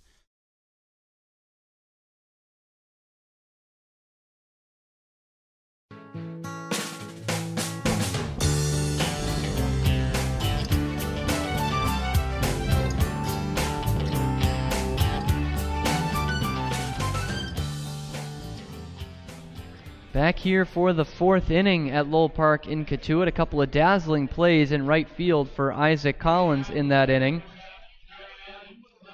A guy who still claims himself, identifies as an infielder. Told our beat writer Ian Becerra that. Look out for that story. He's been writing on the transition from Isaac Collins from the infield to the outfield and how that has benefited him both defensively and offensively. That'll be coming out in the next couple of days, as this one is going to be fouled off by Jeremy Idens, who leads off the top half of the 4th. Yeah, Collins, I mean, his natural athleticism has really shown out there in right field. And Collins, I mean, he's got a good arm, but he has shown an absolute cannon. Like you said, Cam, that throw was launched from the warning track. This one's going to be out in right field, and this time it's Will Robertson's turn to camp under one. And Idens is retired. He's 0 for 2 today. And Robertson didn't do himself many favors on that hit. It was hit so hard. But still, like you said, from the warning track, on the fly, gets his college roommate out there at second base. It's one thing to flash the glove and be an athlete, but to have that gun out there as well, makes him look like a complete outfielder. Yeah, and that's the thing. He likes playing infield way more. I kind of jokingly. Can't blame him for that. No, not at all. I kind of jokingly asked him. I'm like, oh, you're gonna see some, playing time in the outfield at Creighton. He's like, absolutely not. Like, not in a way of like, oh, I won't because of extenuating circumstances. Although obviously, Will Robertson is the right fielder at Creighton. Like, he plays that corner outfield spot there, so it's not like that spot's up for grabs. He was like, nope, I'm an infielder. I like playing second. I want to play second. Like you said, it just very sternly. There was no quiver in his voice. 1-1 is in there for a called strike. 1-2 to Drew Millis. But certainly the scouts that are here all summer long will have seen Isaac Collins flourish as a corner outfielder. Yeah. And you see that all the time in the Cape, guys having to switch positions. And they learn it here for the summer. This one's going to be bounced to home plate, but a swing and a miss by Millis. It briefly got away from Humphreys, but it was right underneath him. And he will throw down to first to complete the strikeout. And there's 2 up and 2 down in the Gatemen half of the 4th. And with Collins, I mean, it's a good problem to have, right? Never a bad idea to be able to play too many positions. You can play both corner outfield spots. You can play both spots in the middle of the infield as well. Yeah, like it is. The Gatemen and a lot of summer league teams, they have an embarrassment of riches sometimes because, there might be a guy who, as good as you are at a certain position, just might be better than you at that position. So you got to move it around. And guys like Sahid Valenzuela and Ryan Kreidler, they are through and through middle infielders. Although we've seen Kreidler play third on occasion, Austin Shenton usually holds that down when he doesn't. Pavin Parks does. So Collins, because of his production, got moved out to right field. Just he needed a spot in the lineup because they could not put his bat anywhere else. And it's nice to see Skylar Hunter as well starting to hit better because he slots into that 9 spot very nicely, and Kaz Collins has taken over the leadoff spot. Couple of breaking balls now, 3 in a row have missed to Lyle Lockhart. He's ahead of the count, 3 balls and no strikes. And to finish off that Collins situation, reminds me a lot of a guy I'm sure you remember, Alfonso Soriano. Sure. Who, after a second or third team, became a liability in the infield and was a pretty good defensive outfielder, as this one's in there for a called strike, but was always one to moan about not playing the infield. Mm-hmm. Hope that doesn't become the moniker of Isaac Collins' career like it kind of did for Alfonso Soriano, a once very promising career. As the 3-1 misses outside, it's the 3rd walk of the day issued by Zane Collins. Only 1 hit for the Gatemen, but Lyle Lockhart will get on base ahead of Luke Roscom with 2 down in the frame. Now 1 hit, but 3 walks. 2 of them coming in the last inning, but also for as many strikeouts as, or excuse me, for as many walks as Zane Collins has issued, he's also got an equivalent number of strikeouts, 3 apiece for the left-hander out of Wright State. Like you said, an all-star in the Cape League last year. Really nice guy as well. Him and Peyton Burdick, they both live together out of Wright State. Obviously, live with the same host family, who are also the host parents of my good friend Sam Brief, who's the Cotuit broadcaster. So I got to have a meal with them a couple weeks ago. Really awesome, wholesome individuals. And we've heard that there's some good old boys, too, from out in the sticks. Oh, yeah. Yeah. And they, not that there's anything wrong with that. No, but they're just very, very charismatic, fun individuals. We had a table of probably about 14, 15 people, and they held a room. With 2 outs, the 0-1 to Luke Roscom is going to miss down low to even things up. Now, can you guess where this meal was? I think I might have told you, but Just take a wild guess. Where does if I had where does to Henrique like guess, to get his food? where in the world is Henrique de Moore? If he's not at a Cape League ballpark, as this one misses for ball 2, I'm going to guess he is at Golden Sales. At Golden Sales, which the is finest Chinese Falmouth, restaurant correct? in the Cape. It's correct. still Falmouth, yeah. Yes, it is right down there in the thick of Falmouth. Phenomenal Chinese food for anyone who needs a bite in Wareham, or excuse me, in Falmouth rather. In the greater Falmouth area. Yeah. They're not paying us to say that. I just really love Golden Shameless Sales. free plug for Golden Sales. Good stuff. Can't argue with that. Collins looks in, the 2-1. He's going to miss just off the plate. He really has not been getting that outside corner to left-hand hitters, for the exception of that call that rung up Austin Shenton to end the last inning and leave 2 men stranded. We've seen quite a few that were apparently just off the plate that he does not get the call for. So it's going to be fouled straight back. I think he tried to go to that similar spot as well, but that one creeped a little more inside, so Luke Roscombe decided to have a rip at it. Put the count at 3-2 now. So another full count that he has to work with. 3rd and 2 innings. Off with the pitch is Lockhart. Roscombe is going to send this into left center field. It's going to drop for a base hit. Lockhart, who got the head start, will get all the way to 3rd. There's the second hit of the ball game for the Gatemen. And they've got a little fun with 2 runners at the corners now with 2 outs ahead of Ryan Kreidler. See if the Gatemen can do something here. They've already stranded 3 men on base. Isaac Collins with that leadoff single at first. Left runners at the corners as well in the last inning. So we'll see what Ryan Kreidler can do here. Been swinging a very good bat in the bottom of the order, average at a clean 250. He's hit safely in 4 of his last 5, and has homered in 2 straight games as well. So Kreidler will get that opportunity, but will not be off Zane Collins. The Kettleers are going to the bullpen for the first time today. We'll give you that new pitcher when we come back here on the Gatemen Baseball Network. Founded in 1854, the Wareham-based AD Makepeace Company is the world's largest cranberry grower and private property owner in eastern Massachusetts. The company supports organizations like the Wareham Gatemen and projects like the outdoor cranberry bog classroom that you may have passed on your way in. Visit admakepeace.com to learn more. Shop from home year-round on Gatemen.org. You can customize your Gatemen gear from any device, anywhere. We offer a large selection of apparel and unique gifts 24/7, 365. Hard to find sizes, colors, and styles. Youth Clinic registration is also available. Visit us today and remember us for holiday gifts at Gatemen.org.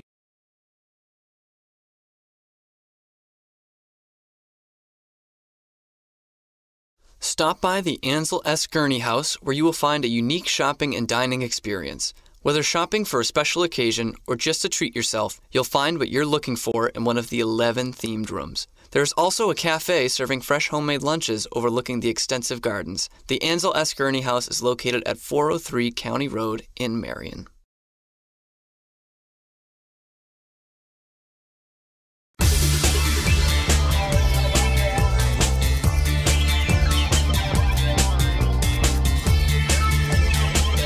With 2 outs here in the 4th inning and runners at the corners for the Gatemen, their first call to the bullpen for the Kettleers will be the right-hander Ryan Leffner out of San Clemente, California, and St. Louis University.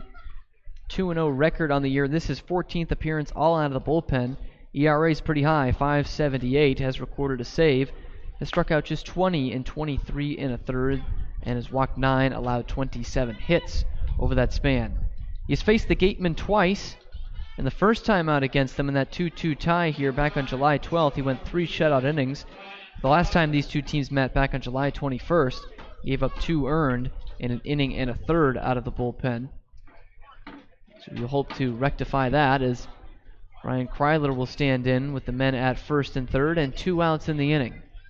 And since that appearance here at Lowell Park in the 2-2 tie against Wareham, every appearance out of the pen he has given up at least 1 earned run. Including the one that like you said, Cam, the inning and a third that he threw against the Gatemen, where he gave up 2 earned runs in an inning and a third. Was bailed out by Garrett Wolforth, who hit the late go-ahead home run off Ryan Stoudemire in that one, as well as Stephen Schock shutting down the Gatemen late in that ball game.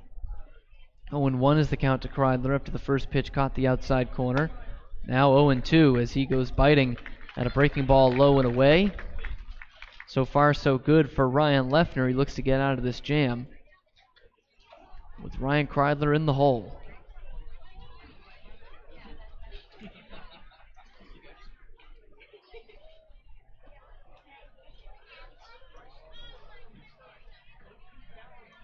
Leffner's 0-2 not to be made just yet. Steps off, fakes to third, fakes to first. But no throw over to either bag. It's Lyle Lockhart at third. It's Luke Roscom at first. And here's the 0-2 to Kreidler. This one going to miss outside, and they have got Roscom hung up, and now they've got Lockhart hung up. They throw down to third. Lockhart takes a tumble. They did not tag him, and now the throw's going to be high, and this is a good old-fashioned pickle. And now Humphreys will finally apply the tag to Lyle Lockhart. Heads down base running for the Gatemen there. Ends the top of the fourth inning, where they leave a couple stranded, and it is still scoreless as we head to the bottom of the fourth here on the Gatemen Baseball Network. Make sure you sign your child up today for the Gatemen Robertson's GMC Youth Clinics. This year we have 5 one-week sessions for children 5 to 14. We also have 2 special sessions for hitting and pitching open to teens. Registration is available online at gatemen.org or through forms available at the merchandise booth.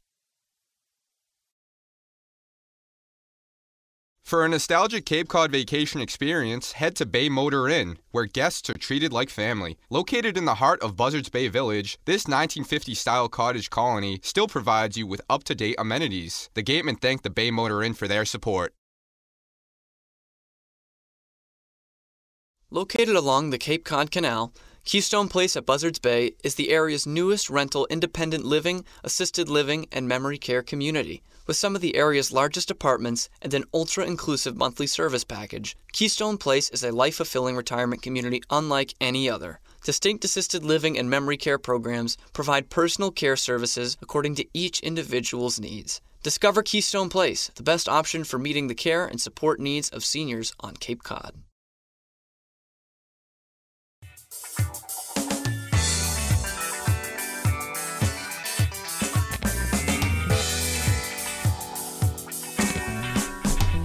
We head to the bottom of the fourth, and 2, 3, 4 spots expected in the Cotuit order. It's already the second pitching change of the day for the Gatemen after Garcia goes just 1 inning. It's brought to you by the Bay Point Club, on Set's 18-hole championship golf course, with a driving range open 7 days a week and senior discounts offered every day and always welcome to the public. So go and get to the point. It'll now be the Cal Golden Bear, Jared Horn, who will come out of the bullpen. 1-2 record on the year with a 4.68 ERA. This is his 9th appearance, all out of the pen, and he has struck out 35 and walked just 15 in his 25 innings pitched. Last time out was just a few days ago on July 26th in the 5-3 loss to the Falmouth Commodores, in which he was the losing pitcher. He went 5 innings, allowed 2 earned runs on 3 hits, and struck out 6 and walked only 2 in that span. And Horn, the guy with a vicious pair of breaking balls that he throws and a firm fastball as well. When he's on, he's on. His stuff is really, really deceptive. That 7 strikeout outing comes to mind, obviously. But he's struggled with location at times this year, and guys have hit him hard when he does. But in his appearances, as strike 1 is taken at the knees by Zach Bierman, you can count on him to give you 2 solid innings. It's the second, third time around the order that he tends to struggle. But he can give you pretty much every time 1 or 2 really good innings. Bierman's going to drive this one out to deep right center field. Skylar Hunter is on his horse, but he will track it down a few steps in front of the wall. Hard hit ball by Zach Bierman there, but it is out number 1. Horn has gone against these Kettleers this year in a game at Spillane, an 8-2 victory back on July 13th. Went 3 innings, only allowed 1 run on 2 hits, and struck out 7. We'll now get Michael Tolia in an all Pac-12 matchup. Tolia grounded out against his teammate at college, Jack Ralston. His first time up, grounded to Lyle Lockhart. This one's going to be just barely foul, as Lockhart thought he had another 3 unassisted. Was waiting on the ball to come down and tried to sell that it was in fair territory, but nothing doing there. 0-1 to Tolia. He's 0 for 1 today, and at .209 on the year, 6 homers, 22 RBI. This one gonna miss up and away. Even things at 1-1.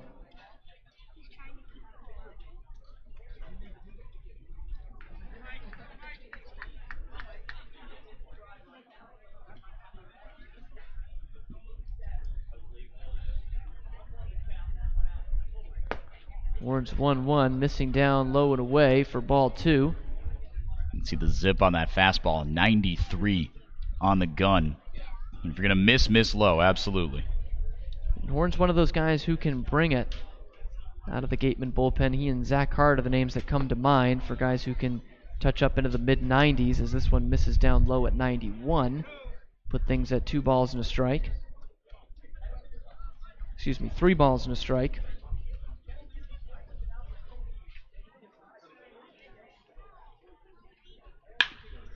3-1's going to be bounced to Lockhart again. He gets there on a slide. Will need Jared Horn, and Horn will cover in time and take the flick for out number 2. Sung the praises of Lyle Lockhart defensively at first base all year. Well, there was nothing too flashy on that one. Kept it in front of him. It could have been extra bases easily, or Michael Tolia. Instead, Mike Salvatore will bat with nobody out, or excuse me, nobody on and 2 out. You mentioned it. Lockhart has been sound all year since filling in that first base spot for Andrew Vaughn, who was a deceptively good defensive first baseman. Yeah. I think you'll agree. We hear all about the bat, and reasonably so, but he was pretty good for a rather undersized guy at first base, only about 5'10". Yeah, he had some really big shoes to fill, did Lyle Lockhart. He's definitely filled them defensively, as he's going to get more action here. This is just fair down the line, and Lockhart will take it himself. He rounds out the inning. 1-2-3. Horn sets them down in his first inning of work. We move on to the 5th here from Lowell Park. Still scoreless between the Gatemen and the Cotuit Kettleers here on the Gatemen Baseball Network. The Gateway Tavern, located on Marion Road in Wareham, offers an extensive but not exhaustive array of menu choices. They search for the finest in foods, ranging from garden fresh produce to hand-selected seafood, and have special menus that change daily. The Gateway Tavern is proud to be the official helmet of the Wareham Gatemen. One of the area's best restaurants is located right up the street, Brewfish Bar and Eatery. Brewfish offers 20 rotating craft beers on tap and creative pub food. Check out their off-the-menu brunch with a Bloody Mary bar and $5 mimosas on Sundays. Join us for outdoor dining and drinks under the tent, or for live music every weekend, located on Route 105 in Marion. South Coast Health, operators of Charlton Memorial Hospital, St. Luke's Hospital, and Toby Hospital, delivers an unmatched combination of clinical excellence with a personal touch. They are proud to serve as southeastern Massachusetts and Rhode Island's only not-for-profit health system, as well as the region's largest employer. South Coast Health, the best care plus something more.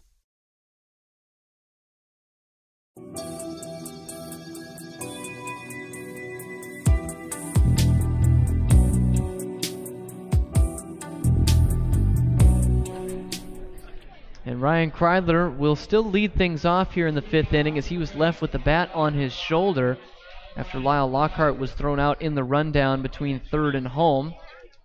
And Kreidler will get a second shot against Ryan Leffner. Fell down 0-2 in that count, went to 2-2 before base running blunder ended things in the 4th. A couple of hits aside, but no runs on the board, no errors either.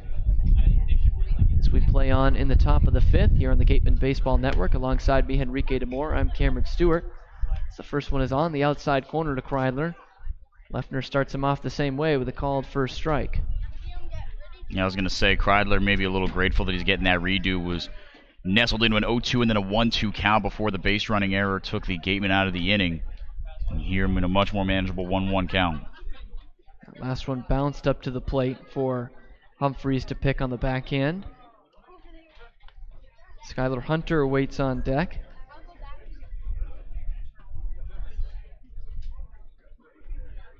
One cut on and missed. Took a little something off it there, but still at 86 miles an hour from Leffner on the running fastball. 1-2 is the count. Not too much wind to speak of here in Cotuit. Breeze is heading out towards left center field, though. It's good for the right-handed hitters like Ryan Kryler, who's homered in each of his last 2 games. Takes that one outside to even things up. 2 balls, 2 strikes. And for a team that hadn't homered since July 13th, going into the Orleans game, 5 in the last 2 games for this Wareham Gatemen team. This one cut on and missed, and another one low and away to Kryler. He goes down swinging. It's the first strikeout for Ryan Leffner, as that was still the first batter he faced as he came in to face Kryler in that 4th inning. So now Skylar Hunter will stand in. Switch hitter will bat left for the first time today. Low and in. His only plate appearance came off the starter Zane Collins, the lefty, and he was walked on a 3-2 pitch. Went on to steal second base, but was stranded at third. Gatemen have gotten 2 to third today. Both times have left runners stranded at the corners, been their best scoring chances. This one catching the inside corner. Put things at 1-1 with 1 out.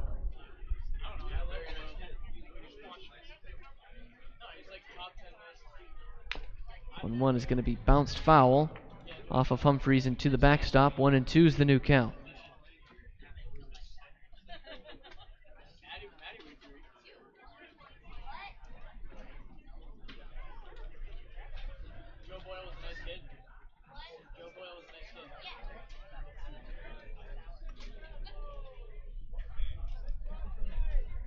Leffner comes home with the 1-2 on the inside corner. Devastating breaking ball for a called strike 3. Not much Hunter can do about that one. He is rung up. And 2 batters face, 2 strikeouts for Leffner. And there are 2 down here in the 5th for Isaac Collins. Really good breaking ball, high 70s out of the right hand of Leffner. Started out waist level, dropped to about knee level, but it was the left-to-right location on that one. It was located beautifully on the inside part of the plate to the left-hander Hunter. First offering to Isaac Collins is going to miss up high on another breaking ball from Leffner. Leaves this one up, so he's down in the count 1-0. Collins 1 for 2 today. A single in the first inning. Fly out to left field, deep left field in the 3rd. This one is heading towards left center field again, but Duke Ellis, the center fielder, will track it down. And it's a 1-2-3 inning for Leffner. And we head to the bottom of the 5th, still scoreless here from Lowell Park. And when we come back here on the Gatemen Baseball Network, it'll be Henrique DeMore on the call for the rest of the game. The Gatemen wish to thank Patty Wild and the trustees of the John Wild Charitable Trust for their continued support of Gatemen Baseball in Wareham.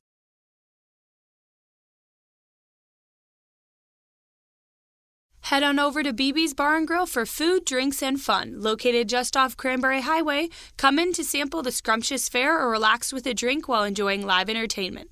The Gatemen thank BB's Bar and Grill for their support. Established in 1877, TM Riders, a family-run insurance agency located in downtown Middleborough, Massachusetts. TM Riders' goal is to find the best coverage at a fair rate for their customers, but they really value giving the best service they can provide. Visit the office on Thatcher's Row if you would like P&C insurance information, quotes, and policies.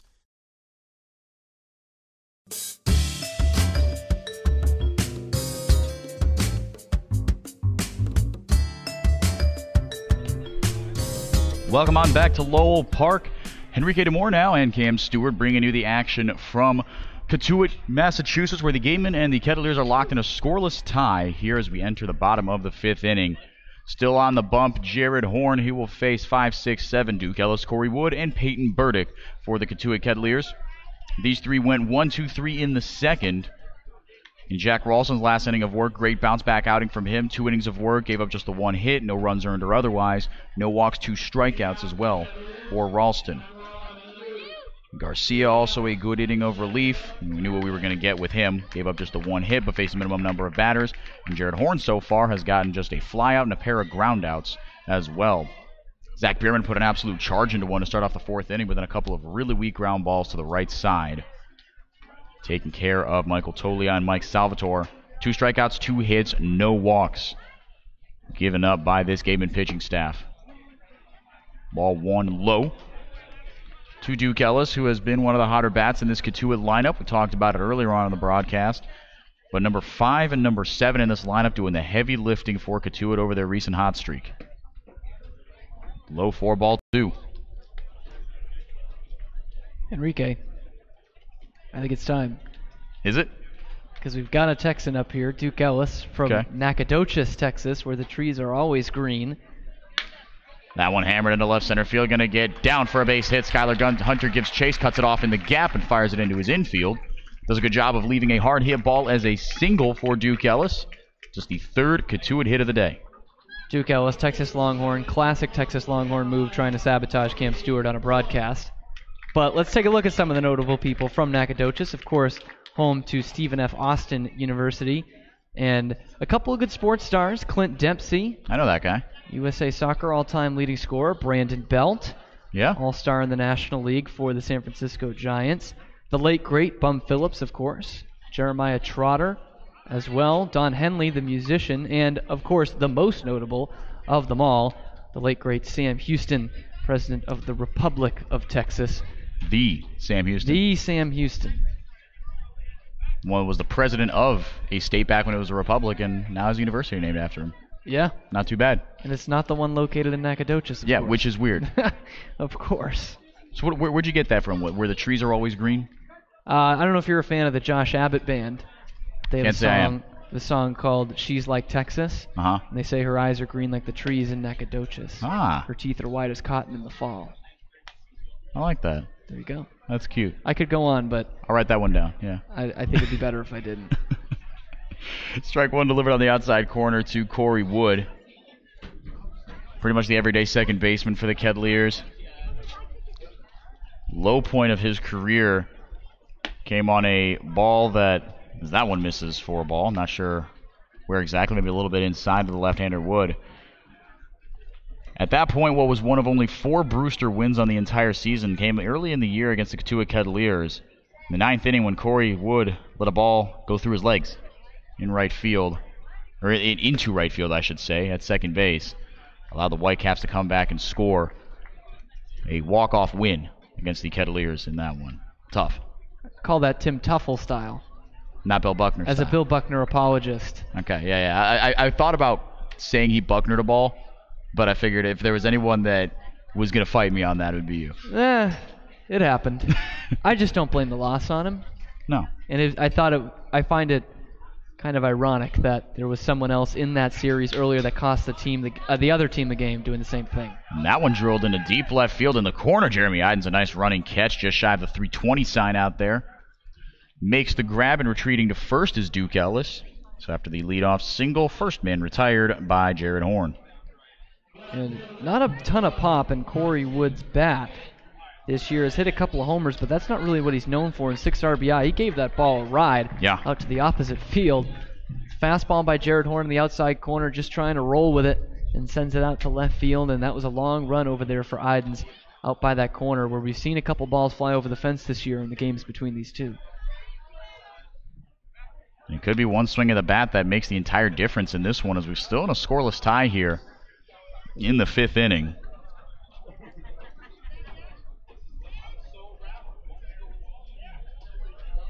Bottom half of the frame, Peyton Burdick trying to do some damage. Runner takes off. Jared Horn steps off. They've got him dead to rights.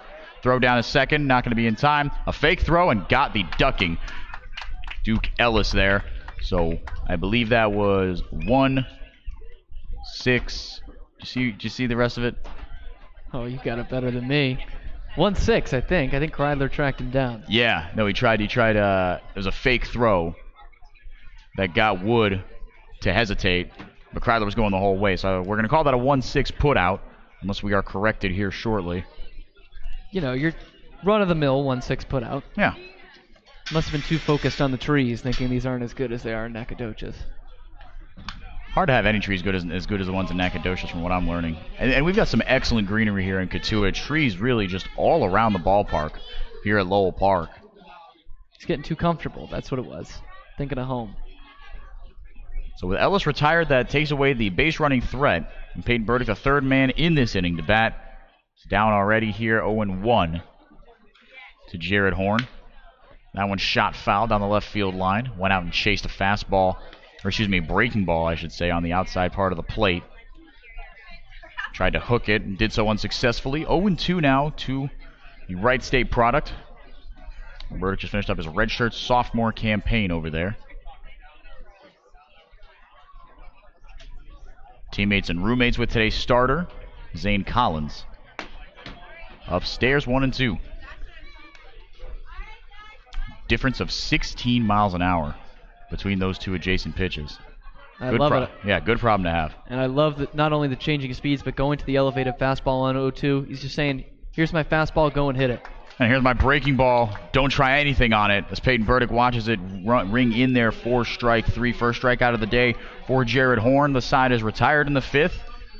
Kettleers get a single, but can't do much with it. Gunned down on the base paths. We go to the top of the sixth inning here from Lowell Park. Still scoreless on the Gatemen Baseball Network.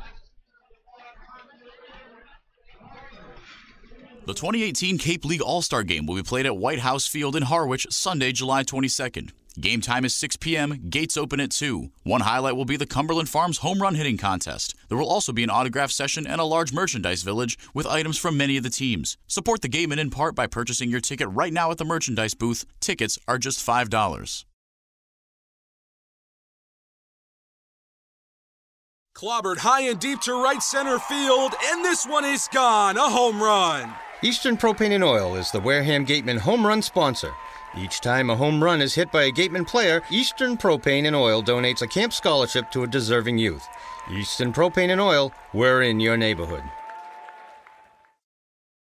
The Beach House Grill at Chatham Bars Inn Resort and Spa is the perfect spot for a seaside lunch or evening clam bake. A proud member of leading hotels of the world.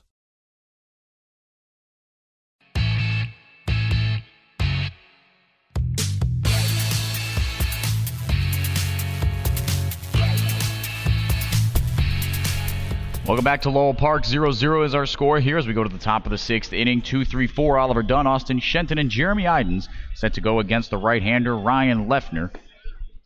Entering his second full inning of work. Got out of the fourth inning pretty quickly on a base-running blunder by the Gatemen.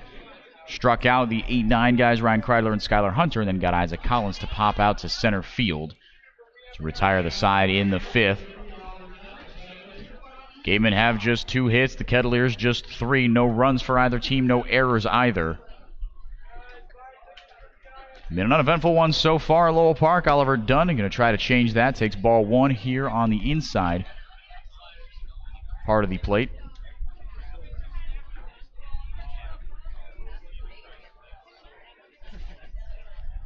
Working from the stretch with the bases empty. Leffner deals ball 2.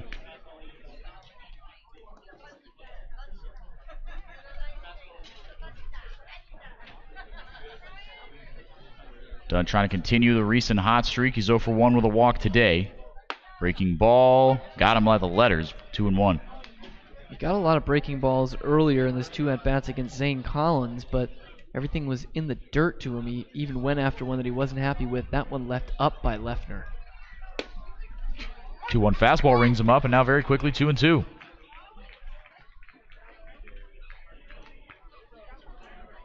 Look like 2 pretty good pitches to hit. Hanging breaking ball and a fastball in the inside corner. 2-2 now. Humphrey setting up outside. That one chopped foul. And with the breaking ball again, 79. Out of the right hand of Leffner, the St. Louis Billiken. Now, Kim, you probably know, what is a Billiken? Because I don't know. I don't. I really don't. And I could decipher... Try to from their logo, but I don't think that's going to work. That one grounded sharply, but right into the glove of Michael Tolia. 1 away here in the 6th. Austin Shenton to bat. He's 0 for 2 today.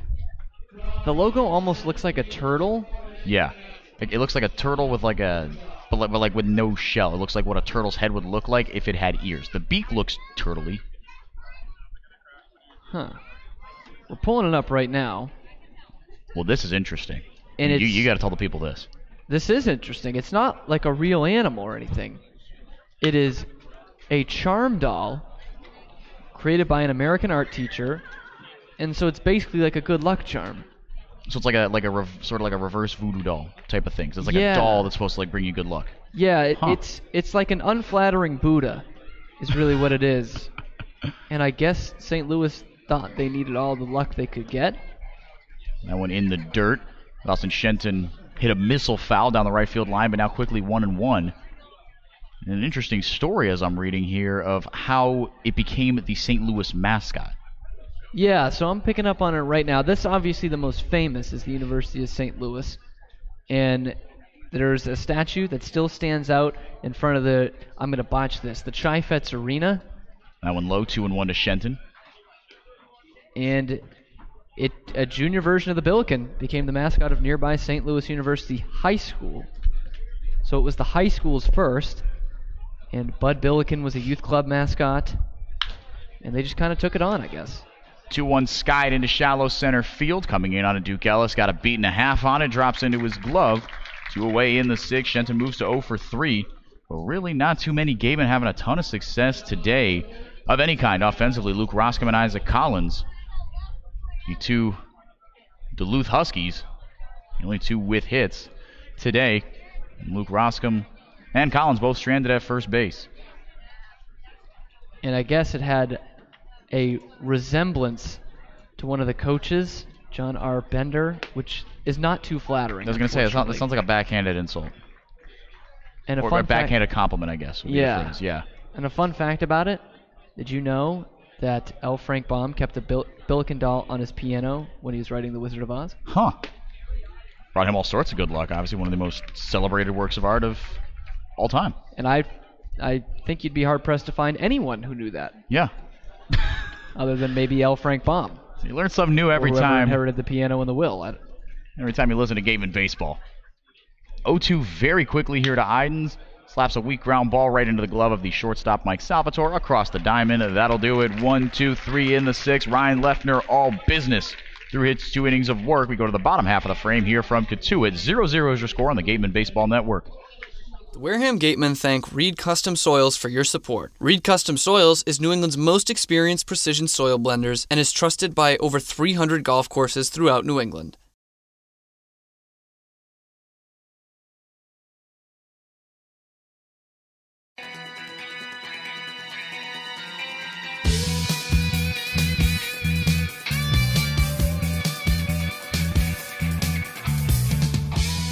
Welcome back to Lowell Park in Cotuit, Massachusetts. We still got a scoreless ball game here between the Gatemen and the Kettleers, but a couple of other games are going on around the league right now. Let's take a look at those. Back in Falmouth, the Commodores a 2-0 lead over the Brewster Whitecaps in the bottom of the first at Arnie Allen Diamond at Gov Fuller Field. Austin Langworthy and Kyle Stowers continue to rake for the doors. Both outfielders have solo homers in that one. At McKeon Park in Hyannis, the Harbor Hawks are out to an early 1-0 advantage against the already eliminated Bourne Braves. None other than Matthew Barefoot drove in the game's lone run with a sacrifice fly. Meanwhile, 2 other games still yet to get underway. At 6:30, the Chatham Anglers head to White House Field to take on the Harwich Mariners. And at 7, the Orleans Firebirds host the YD Red Sox. Still scoreless. Back to the mound is Jared Horn. And back for the play-by-play, here is Henrique Demore. Thank you very much, JD. Efficient and eloquent as always with the Cape League updates. That is our final one of the day.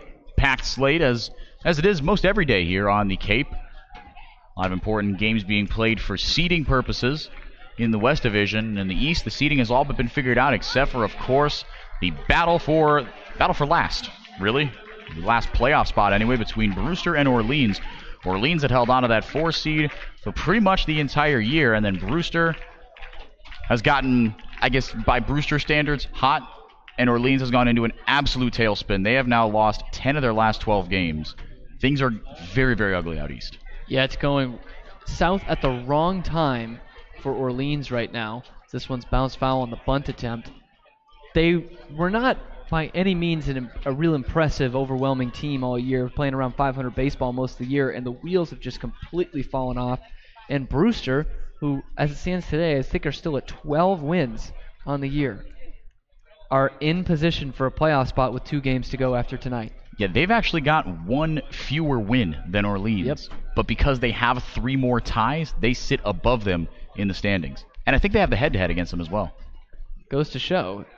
May as well just not have lights. May as well just not have lights. That's working out. Point system. It's working out clearly very well for YD, as they only have 1 more win than your Wareham Gatemen. They've got 25 wins. The Gatemen have 24, but the Gatemen have tied 1 game. YD has tied 5. And that kept them alive for a while. I mean, they really started to hit their stride beginning to mid-July here, but that was keeping them in the race for first place. 0-2 chopped up the middle to Ryan Kreidler, smooth as butter. UCLA Bruin retires Zach Humphreys. Jared Horn wins the battle. Starting his third inning of work, like JD said, he'll face Brady Smith now here with nobody on and one out.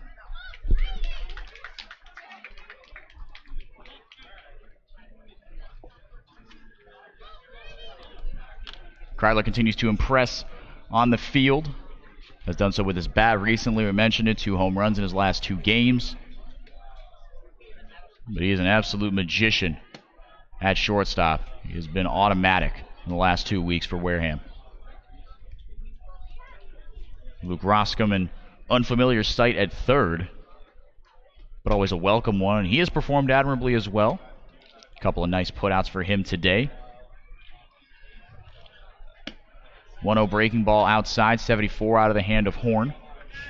2-0 to Brady Smith, the Florida Gator.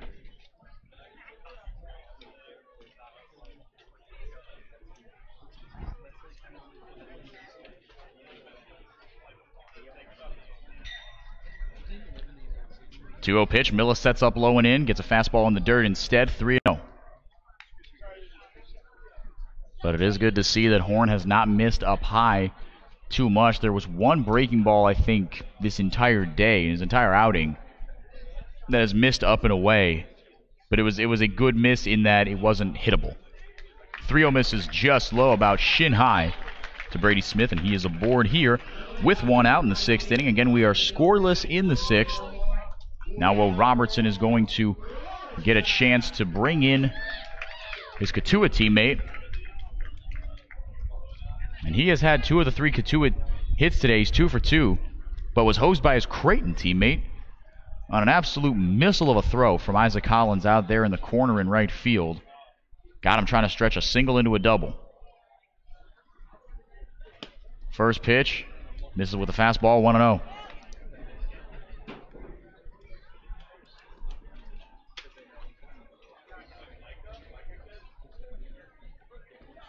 Robertson waggles a black bat over his left shoulder.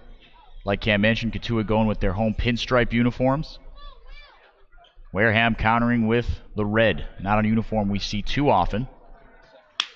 1-0, broken back, ground ball over to second, could be 2, over to second for 1, over to first, not in time. It pulled Lyle Lockhart off the bag, but he managed to race in the air and grab it, but it did pull him off the bag, so it's going to be a 4-6 fielder's choice for those of you keeping score at home.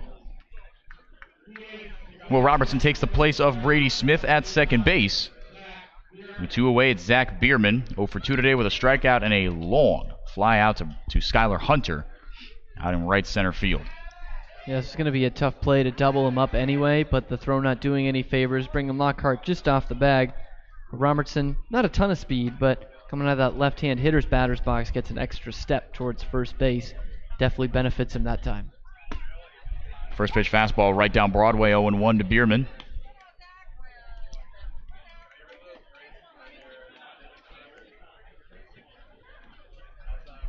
Bierman, a team-leading 53 strikeouts at the plate, but has hit close to 300, so has made up for it in that sense. Actually, a Cape League leading 53 strikeouts now that I look at it. In second place, in second and third, actually, Paraborn Braves, Tyler Fitzgerald and Spencer Brickhouse.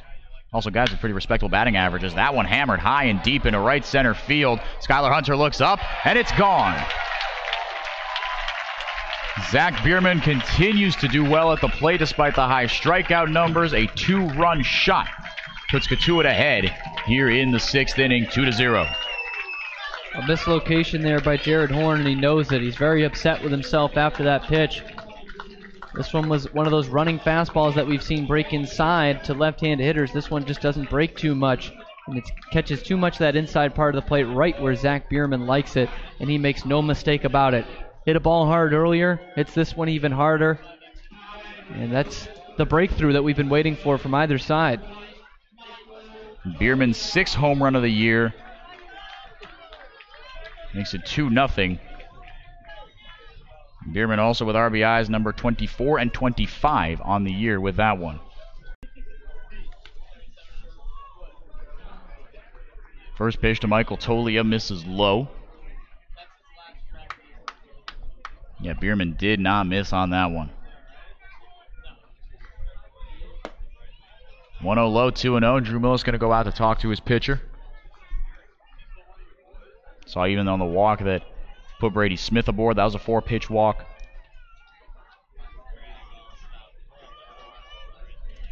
Will Robertson got into a cozy hitter's count before bouncing into that fielder's choice, but did reach and now scored on the Bierman 2-run shot. That was all the scoring today. Just the 4th Cotuit hit of the night. 2-0 pitch. That one misses low, 3-0.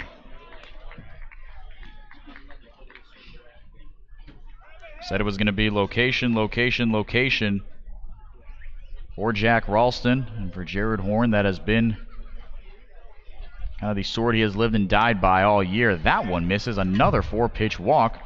And down to first goes goes Michael Tolia. Scampering down to first base as the 4th ball of that at-bat got down to the backstop, so thought that maybe if he caught Drew Millis sleeping, might be able to sneak off to second base, but nothing doing. As time is called here, Jim Lawler is going to go out to discuss strategy with his pitcher Jared Horn, the right-hander out of Cal. You yourself can discuss investment strategy with Joe Crespi from Merrill Lynch, who sponsors this trip to the mound. Meeting adjourned. Jared Horn, it is his mess to clean up. Had 2 away with a man on first. Zach Bierman with the 2-run shot, and now another man aboard here for Mike Salvatore, who was 0 for 2 today. Yeah, and I think they're just trying to settle Jared Horn down there. You saw Drew Millis go out in the middle of that last at-bat. Now Jim Lawler, the body language was there. He was very upset with himself after the home run, that missed spot, and then walks the next guy on 4 pitches. You got to settle him down, get through this last out of the inning, and 2 is not insurmountable, especially the way the Gatemen have been swinging the bats lately. They've had a tough go at it so far today, but my goodness, like you said, Cam, they've been swinging the bats really, really well over the last couple of days, but just 2 hits today.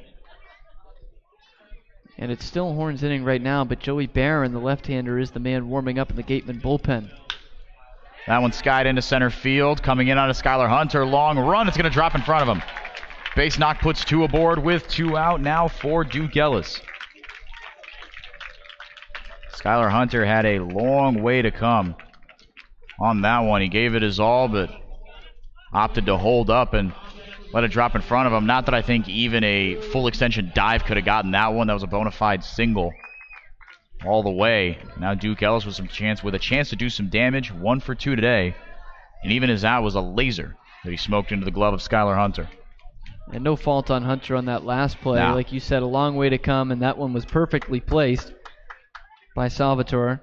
And luckily for the Gatemen, he was coming in the whole way, so you can never really be too sure as a base runner with Skylar Hunter getting to a ball, so having to hold up at second base there was Tolia. Breaking ball misses way outside. Drew Millis had to flip his glove over at the last second. Had a lot of bite to it, but just missed. 1-0 as you see Millis behind the mask. Going with sunglasses today. You don't, unfortunately, as I'm completely relying on Cam Stewart and my voices to bring you the action here, but a little bit of an odd look. Swing and a miss on a monster fastball, 91. High and outside to Duke Ellis, 7th Kettleer to bat in the inning. 2 walks, 2 base hits. The home run and the fielder's choice so far in the inning for Cotuit. They're up 2-0 on Wareham. Duke Ellis trying to extend the inning. 1-1. Fastball misses low, 2-1. And usually when we see the control issues from Jared Horn, it's almost exclusively with that breaking ball. But so far in this inning, he's starting to lose it with the fastball as well, as that stuff is running too far down low and in, and that one missed location on it was the one taken out of the ballpark. Ellis ready for the 2-1. Horn checks the runner, and now twice. Goes to the plate. As time is called very late. That's way too late. You got to be kidding me with that. Horn is coming through with his right arm to throw the ball, and we hear time from the middle of the infield. And from the middle infield, too. Frustrating oddity. Will make Jared Horn have to re-deal here. Again, the 2-1 pitch, 2 on, 2 out. That one skied high and deep into left center field. Skylar Hunter giving chase, reaches up and makes the catch. The side is retired. Kettleers do get 2 out of it, though. Zach Bierman takes Jared Horn deep to put up 2 runs, like we said, on the Cotuit scoreboard. That's how much they lead it by, 2-0. We go to the top of the 7th inning here from Cotuit. Before we do,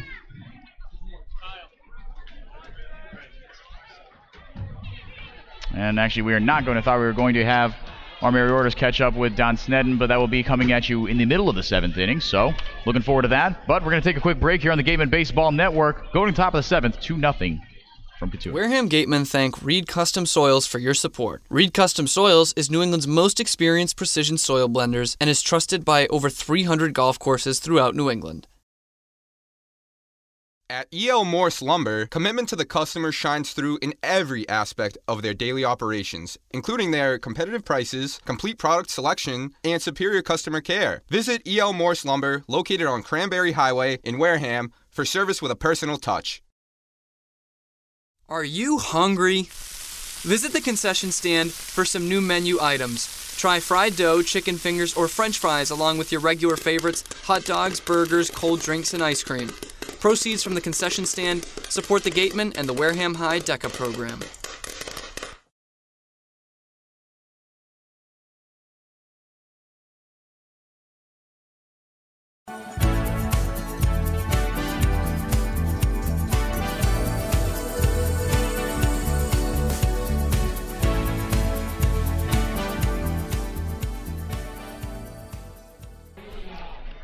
Welcome on back to Lowell Park, not Spillane Field. The Gatemen will be back at Spillane Field tomorrow to start a home against the Bourne Braves, but right now they trail the Cotuit Kettleers at their home turf 2-0. Zach Bierman with a bomb out to dead center field, 397. Cleared the mark there, just 1 or 2 fence panels over to the right. New arm, 3rd one of the day to go for the Cotuit Kettleers. And is Jason Reynolds, junior out of Lehigh University, 6'3", 220. Right-hander has made just 1 appearance so far this year. A 3-inning outing against the Orleans Firebirds, a game that his team won 6-5 back on July 27th. Gave up 2 earned runs, 4 total, on 2 hits, no walks, and 5 strikeouts in 3 innings of work. ERA at 6, but the opponent batting average mighty low at a .154 and a .67 whip. So the ERA definitely overinflated for the stuff that this kid has got. And delivers strike 1 quickly here to Drew Millis.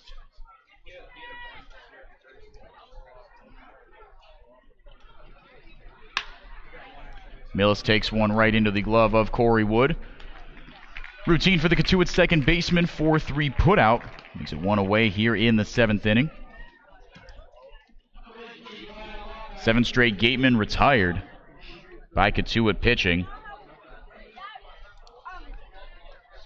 In the first 2 innings, it was Ryan Leffner who had an awesome outing today to close up the line on him. 2 1/3 innings of work. No runs, no hits, no walks. 2 strikeouts for the junior from St. Louis, the Billiken. And we all now know what that is thanks to Cam Stewart. That one delivered another strike 1 at the knees to Lyle Lockhart Jr. 0 for 1 with a walk and a ground out today. 0-1. Got him in the foot. Let's get the official word there. Yes, dead ball. So Lockhart takes first with 1 away for Luke Roscom, one of the 2 Gatemen with a base hit today. Singled back in the 4th. Isaac Collins, the only other Gatemen base knock. Leadoff single in the 1st.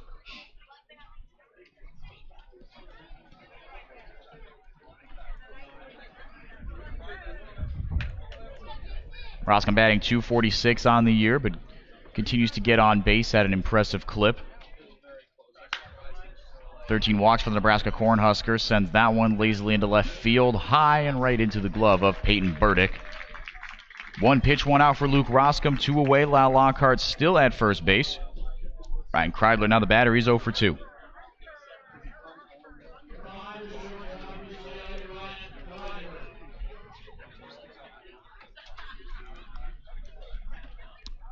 Jason Reynolds, a couple quick outs here, but has hit Lyle Lockhart Jr. He sits at first base. 2-0 Kettleers. We're in the top of the 7th inning. 2 runs, 5 hits, no errors for Cotuit. No runs, 2 hits, no errors for the visiting Wareham Gatemen. Cotuit trying to notch win number 22 on the year. They are winners of 7 of their last 8 games. Wareham looking for win number 25. Strike at the knees. So Kreidler, he's down 0-1.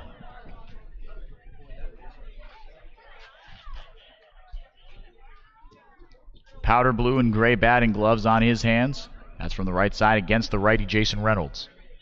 0-1 pitch, breaking ball, taken over to third base on a high chop over to second. Will get the force and retire Lockhart Jr. And the Gatemen are done in very efficient fashion here in the top of the 7th inning. To the bottom of the 7th we go, but not before our Merry Orders gets to catch up with Coach Don Snedden just outside the dugout. Waiting on the official go-ahead from her. As Coach finishes up some things on his lineup card. We'll have him ready to talk to us shortly. 2-0 in favor of the Cotuit Kettleers. Like we said, we'll see who Coach Snedden goes with out of the bullpen. Looks like it will be Jared Horn indeed.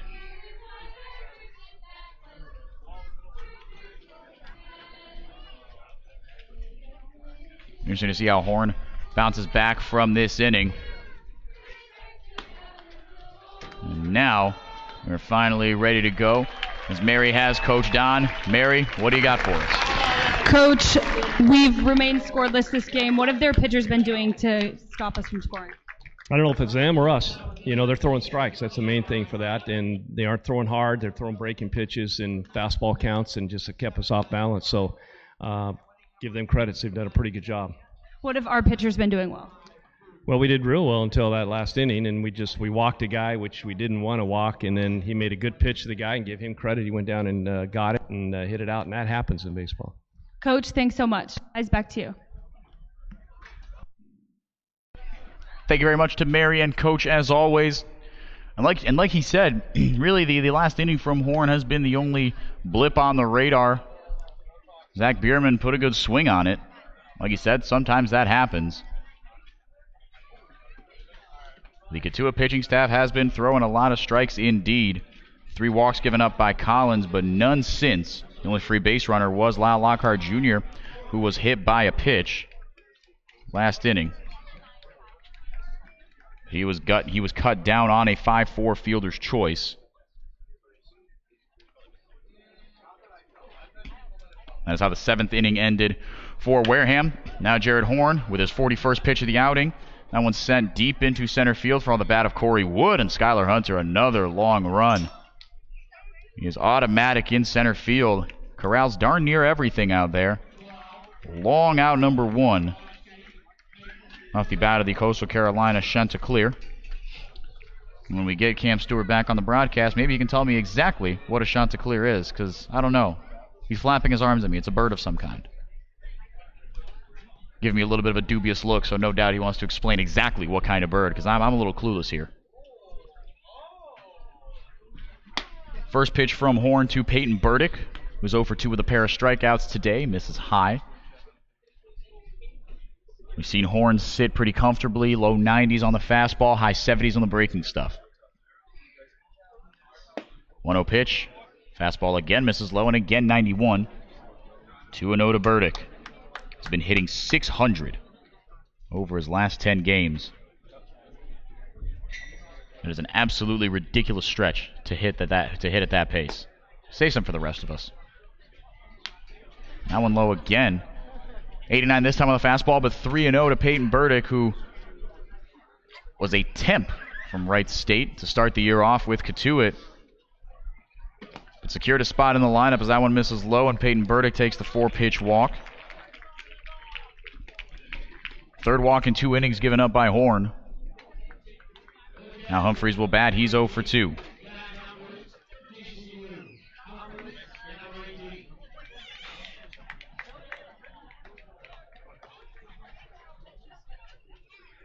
Humphreys with a crucial home run in the 2-2 tie. The last time these two teams met at Lowell Park, the first time they met at Lowell Park, was Joey Matulovic's swan song, and what a performance it was. No hit the Kettleers through 6, maybe 7 innings of work. I forget exactly what it was, but bottom line, it was a absolute beauty of a start before he went off to sign with the Milwaukee Brewers organization. Is having a solid year so far in rookie ball, coming out of the bullpen for the Helena Brewers, I believe.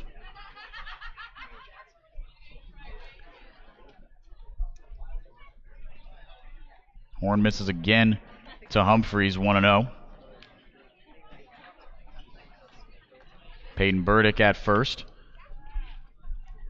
But a story that you guys have probably heard a lot more in the beginning of the year, but not so much maybe these days. But Burdick had the debut to end all debuts in the Cape League in his first game, a Cotuit win.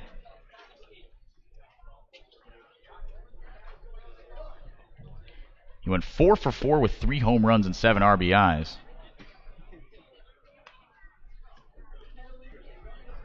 Very much secured that the evaporation of that temp contract into a full one.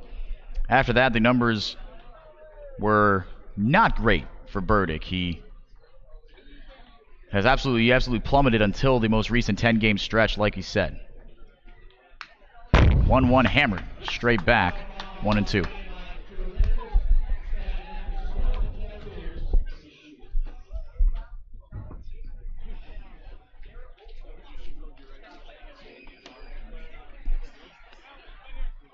Two 2-0 Kettleers. We're in the bottom of the 7th inning.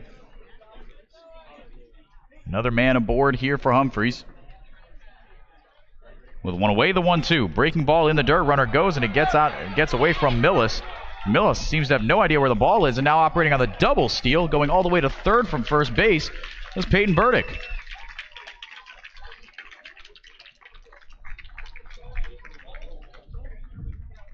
Not entirely sure what happened there.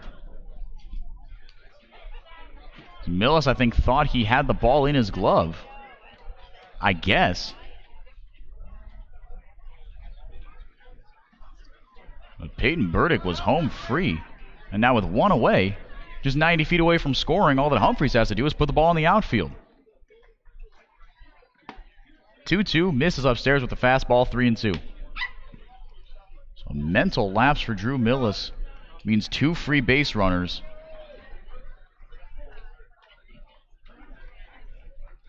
Payoff pitch coming up here to Humphreys. One away in the 7th. Cotuit leads at 2-0.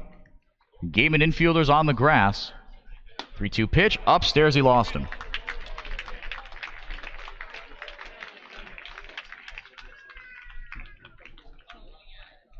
It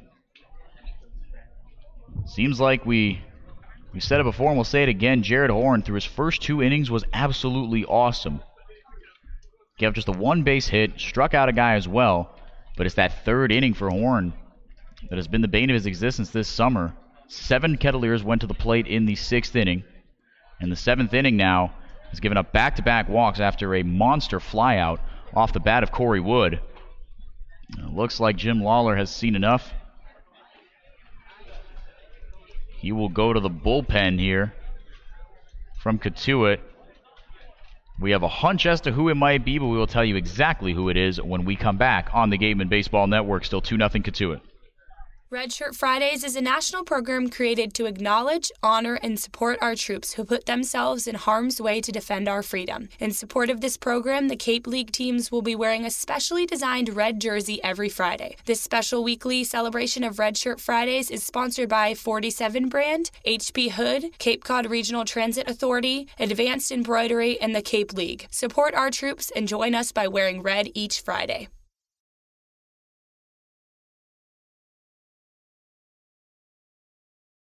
The Bay Point Golf Club offers a unique collection of 18 championship golf holes, a beautiful banquet facility, and a club host that has a fully stocked pro shop. The Bay Point Grill is a perfect place to grab a meal or watch a game. The course is located off of Onset Avenue in Buzzards Bay. The Gatemen thank you for your support. One of the Gatemen's favorite places for their post-game meals is Cool Cone, where you can get anything from fried clams and fried chicken to an ice cream sundae, and then top it all off with a round of mini golf. Cool Cone, located on Route 6 on the Wareham-Marion line.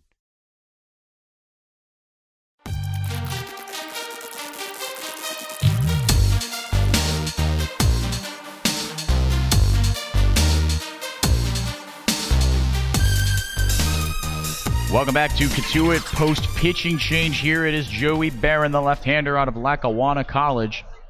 D2 Pitcher of the Year, but this pitching change, of course, brought to you by the Bay Point Club, Onset's 18-hole championship golf course, with a driving range open 7 days a week and senior discounts offered every day and always welcome to the public. So do yourself a favor and go get to the point.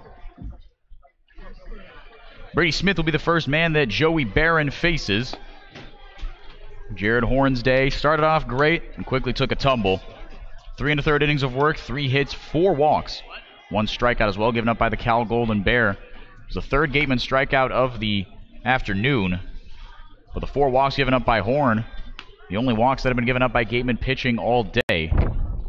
Jack Ralston and Ryan Garcia. Garcia obviously automatic.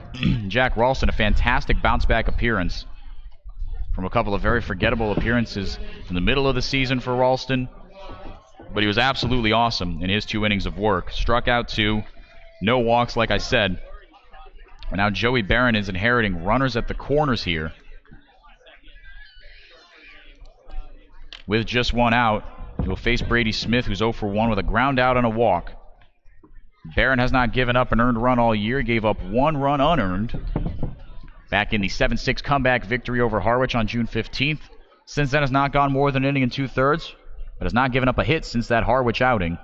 5 strikeouts in 4 innings, 2 hits given up, period, on the summer for Joey Barron. And the rest of the numbers are absolutely stellar. Obviously, a 0 ERA as he's given up no earned runs. 154 opponent batting average. Both the hits he's given up were singles. And his whip, which for those of you who don't know, walks and hits per innings pitched, 0.5. Very good stuff so far in what, yes, is a relatively small sample size for Joey Barron, but still really impressive to see. Lackawanna College Falcon, like I said, the D2 Pitcher of the Year, carrying heavy accolades into a high-pressure situation here at Lowell Park. First pitch finally after a couple of pickoff attempts is a strike at about knee level. Breaking ball drops in there nicely to the Florida Gator, Brady Smith. 2 runs, 5 hits, no errors for Cotuit. For Wareham, 0 runs, 2 hits, no errors. The 0-1 pitch. That one's skied deep into left field. Foul ground. Luke Roscom coming over on it. Ryan Kreidler calls him off and makes the catch. And not tagging from third base is Peyton Burdick. So the runners will stay at the corners. Big, and I mean big, second out recorded by Joey Barron.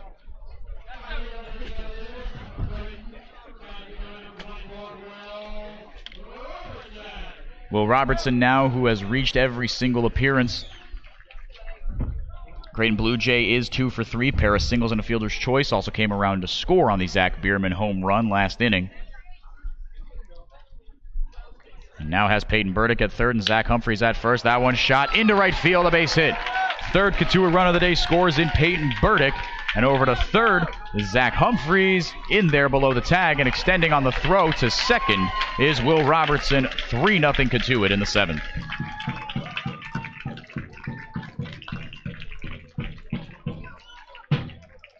Will Robertson, an absolutely electric day at the plate, and that run going to be charged to Jared Horn. 3rd earned run he has given up. Humphreys able to take third. Robertson over to second, advancing on the throw. He is rewarded with an RBI single. The Kettleers continue to play very good baseball. Breaking ball from Barron, drops in, strike 1 to Bierman.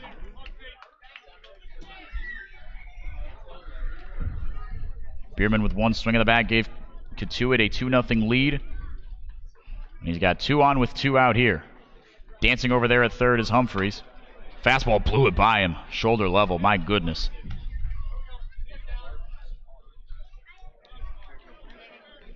Bierman took a mean rip at that one. That was for those of you Xbox 2K baseball players, that was a B-swing, if I've ever seen one. Just trying to yam it for a second home run of the day. Instead sits 0-2. The pitch, breaking ball, misses low. Really good 0-2 pitch there. Broke inside out to the left-hander Bierman.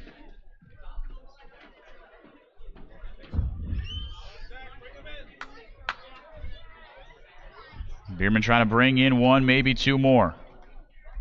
His team leads it by 3 in the bottom of the 7th. The 1-2 pitch. Breaking ball. Did he go? No, says the third base umpire, Mike Rabideau. My apologies, I can't read my own handwriting. Mike Rabideau at third, Larry Rosenberg at first, Tim Carey calling the balls and strikes behind the plate. 2-2 on a very good pitch. I got a check swing, but he didn't go all the way around from Bierman. Now the 2-2. Fastball low. 3-2, the count runs full.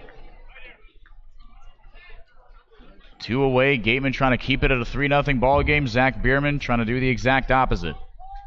Put one over the wall his last time up to dead center. See if he can do something similar here.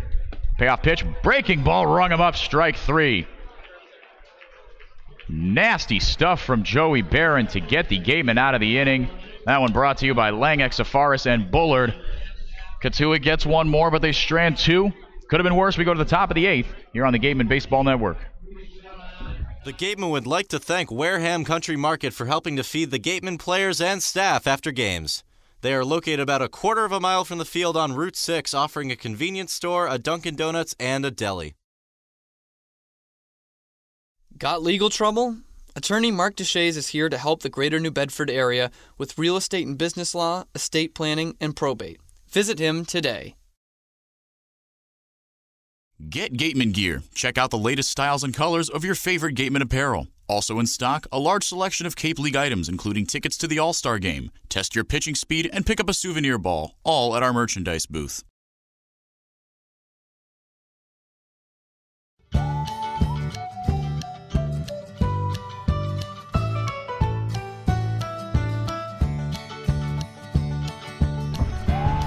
Welcome back to Lowell Park. Enrique DeMore and Cam Stewart bringing you the action from Cotuit.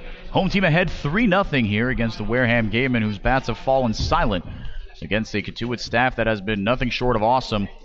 5 strikeouts so far on the day between Zane Collins, the starter, Ryan Leffner came on in relief, and now Jason Reynolds, who is out for another inning of work. After getting through a pretty painless 7th inning, we'll face 9-1-2 Skylar Hunter, Isaac Collins, and Oliver Dunn. As they try to right the ship here and register what will end up being, they get a base knock here, just the 3rd Gatemen base hit of the day. It's been a real drought for the Gatemen today. It's just bizarre to see after the last few games. They've just been lighting it up and just didn't save any for today, it looks like. And when it's been bad this month, it's been really bad for the Gatemen offensively. And they've still got time here, 2 innings to really turn this thing around. 3 isn't that big a number. The Gatemen can score in bunches, we know that. We'll have to do so here against Reynolds. 1-0 to Skylar Hunter. 0 for 1 today, but has a walk and a stolen base. Shoots that one foul, 1-1. Not much of a sample size to work with on the Cape for Reynolds, but his numbers at Lehigh very solid. 48 strikeouts and 51 innings of work, a 3.68 ERA. He's mainly a starter for Lehigh in his sophomore year this year. 3-5 record, 3.68 ERA. Hunter shoots another one foul over the third base dugout, so 1-2 now to the Purdue Boilermaker. Humphrey sets up outside, the 1-2, shot down the left field line and foul. Mike Mobbs over there at third, cool as a cucumber. He did not flinch. Not that it was that close to hitting him, but it came close. Still, cool as you like. Yeah. Cool as you like down there. 1-2, breaking ball, went down and got it, fouled it off. Really good job staying alive by Hunter. And this one's a tough pitch to get after. He knows this is a nasty breaking ball that probably was not going to catch the bottom of the zone. It's going to be down too far.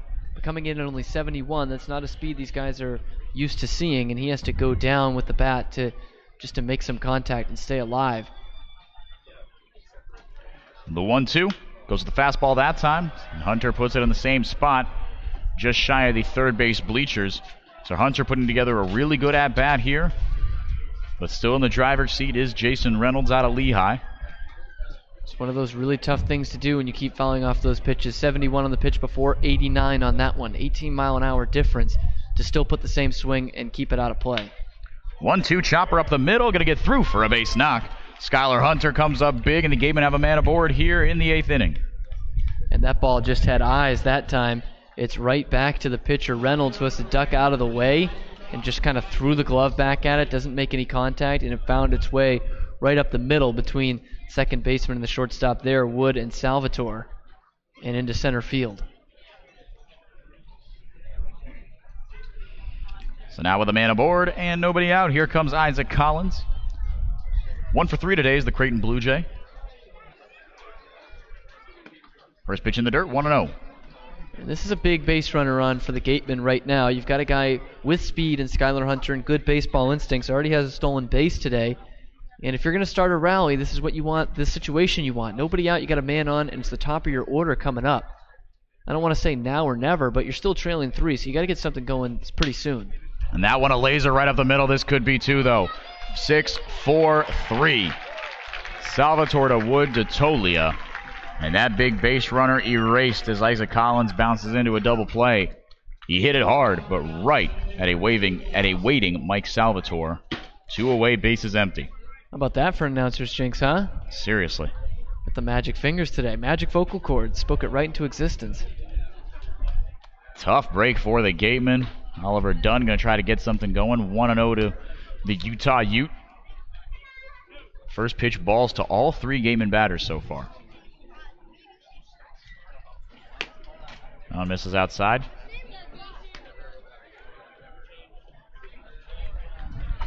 Two 2-0 to Dunn, who's 0 for 2 today, but does have a walk in the third.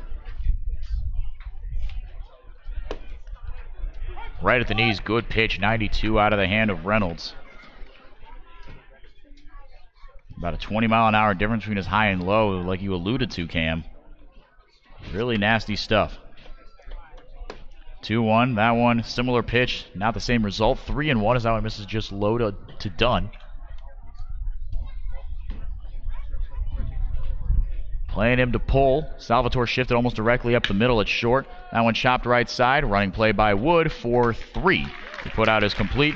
And the Gatemen go down unceremoniously in the 8th inning. To the bottom half of the frame we go. Cotuit still on top, 3-0 on the Gatemen Baseball Network.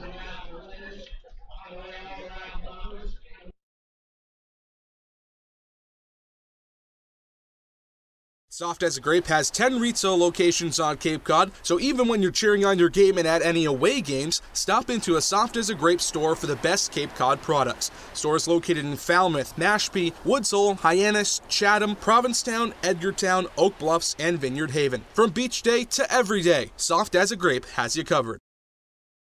The law firm of Lang, Exafaris & Bullard, providing families and businesses in the greater New Bedford community with legal services for 40 years. We look forward to serving you. For an appointment, call 508-992-1270. We invite you to learn more about the law firm of Lang, Exafaris & Bullard by visiting our website, lxblaw.com. Learning at Curry College extends beyond the classroom and is embedded in all that they do. Curry prepares students to engage in successful careers and active citizenship with a global perspective. Explore undergraduate majors, minors, and concentrations, including new majors in accounting, biochemistry, and software development, online at www.curry.edu.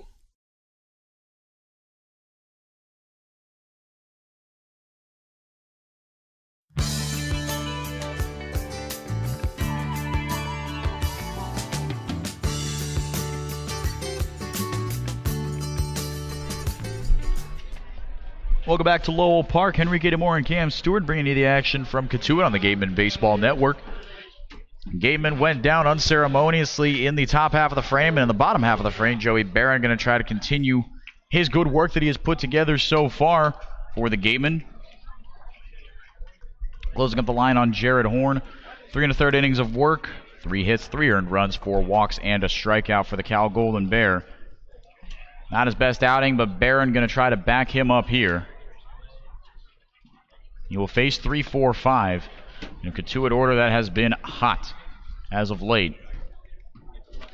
They put together 3 runs on 6 hits. For Wareham, no runs on 3 hits.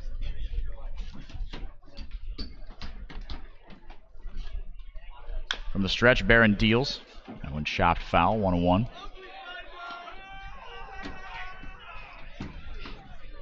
Cotuit dugout in good spirits,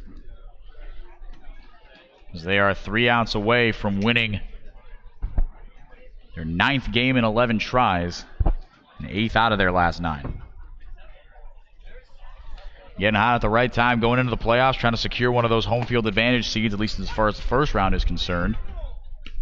Barron gets a strike on the about knee level on the inside part of the plate to Michael Tolia, 0 for 2 with a walk today.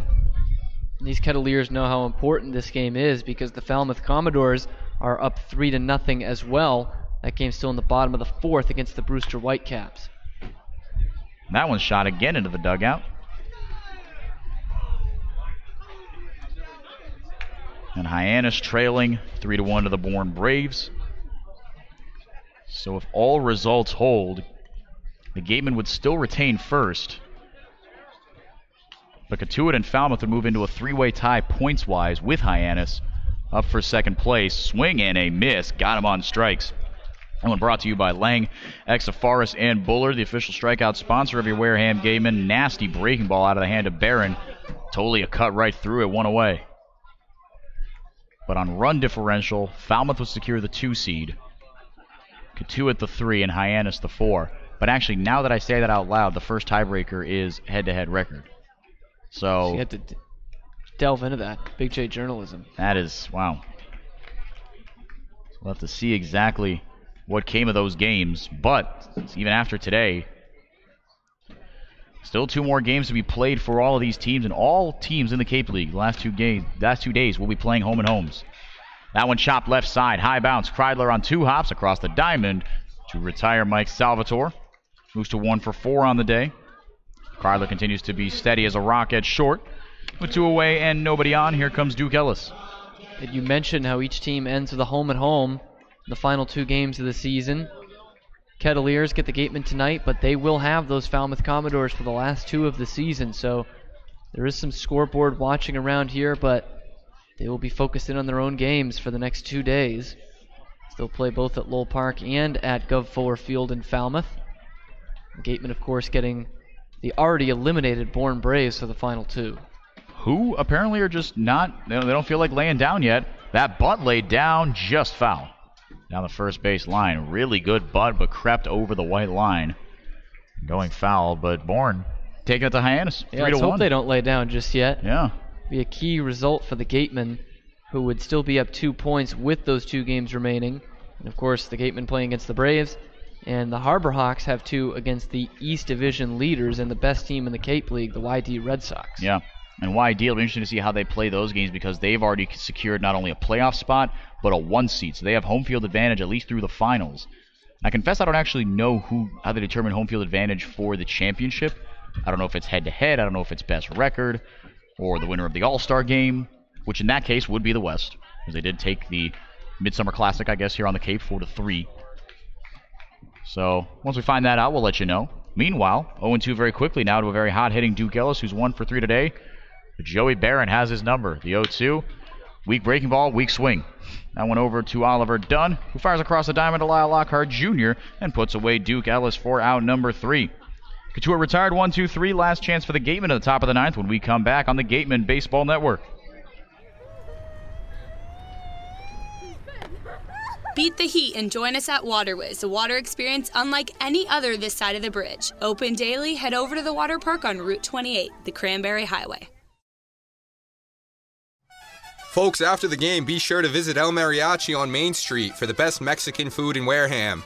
The cantina provides a delicious late-night snack accompanied by fun cocktails.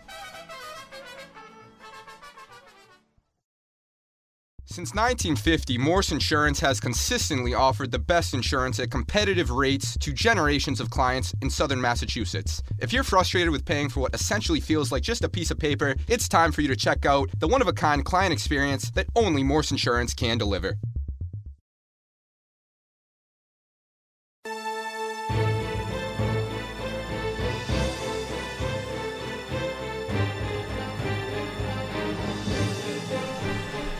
welcome back to Lowell Park. Home team up 3-0 on the Wareham Gatemen as Sweet Caroline plays over the speakers. So good would be the result if it holds for the home team. Like I said, they're up 3-0, and what a big win it would be for seeding. Like I said, if all results hold into a 3-way tie, would they go with Falmouth and Hyannis, assuming results hold across the league. Gatemen would still retain first, even if they fall today to the Kettleers. But Austin Shenton going to be the man to try to start changing that. Still searching for his first hit of the day, but a couple flyouts and a strikeout today for the FIU Panther. First pitch from Jason Reynolds, wild ball 1 outside. It'll be Shenton, Idens, and Millis combined 0 for 9 today. But 3 very good bats in the heart of this Wareham order. 1-0 pitch upstairs, 2-0. Austin Shenton coming off one of his best days of the year yesterday. Went 3 for 5, pair of home runs, 4 RBIs, and a single as well. That one bounced right to about our knee level here. Behind the plate, 2-1 to Shenton. One of the best pure hitters in the Cape. And now with Noah Campbell of YD getting enough at-bats, he has jumped into the lead in the average races. That one is hammered into left field. Gonna get down if it's fair, and it is. Extra bases for Austin Shenton. He's into second base with a stand-up double. And the Gatemen are not going down quietly. Jeremy Idens has a chance to put his Cape League leading 30th RBI on the board with one base knock here. Nobody away, Shenton at second. And that's the Austin Shenton we're used to seeing, not necessarily taking it to the opposite field, but poking that one out there for extra bases. And this time he does ride it to left field, which he doesn't do too often with a lot of power. And it's just inside that foul line. No way left fielder Burdick was going to be able to get there in time. Now with nobody out and a man in scoring position, here comes Jeremy Idens.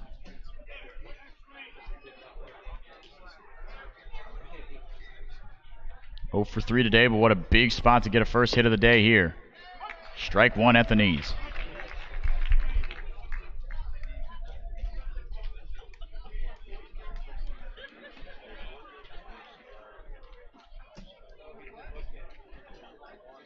The 0-1. Humphrey sets up low and into the right-hander Idens. Breaking ball, chopped left side. Holding up is Shenton. Across the diamond, long throw for Brady Smith. And Austin Shenton with some heads-up base running. Motors over to third base on the throw. But Idens is retired on the 5-3 putout. Struggles continue for him. That's a nice play down there at third base by Brady Smith with a lot of pressure on.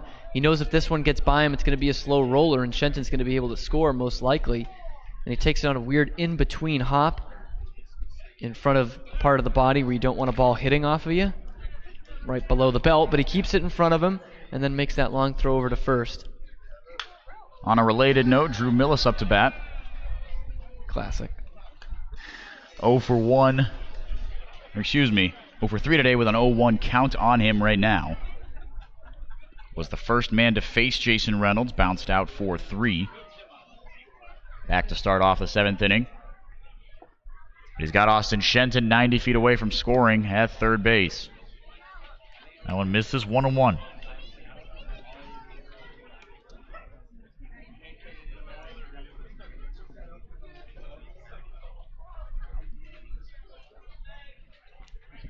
To the Missouri State Bear.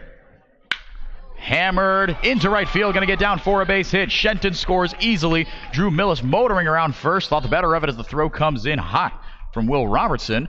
And the Gatemen get their first run of the day. Compliments of a Drew Millis RBI single.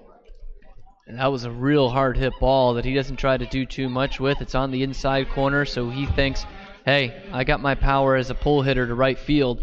And he just rips it down that first baseline. And there's a pulse right now, Henrique. There is a pulse.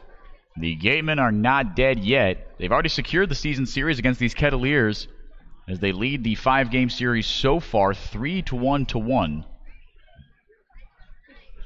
As the clock continues to tick here, might be running out of daylight pretty soon.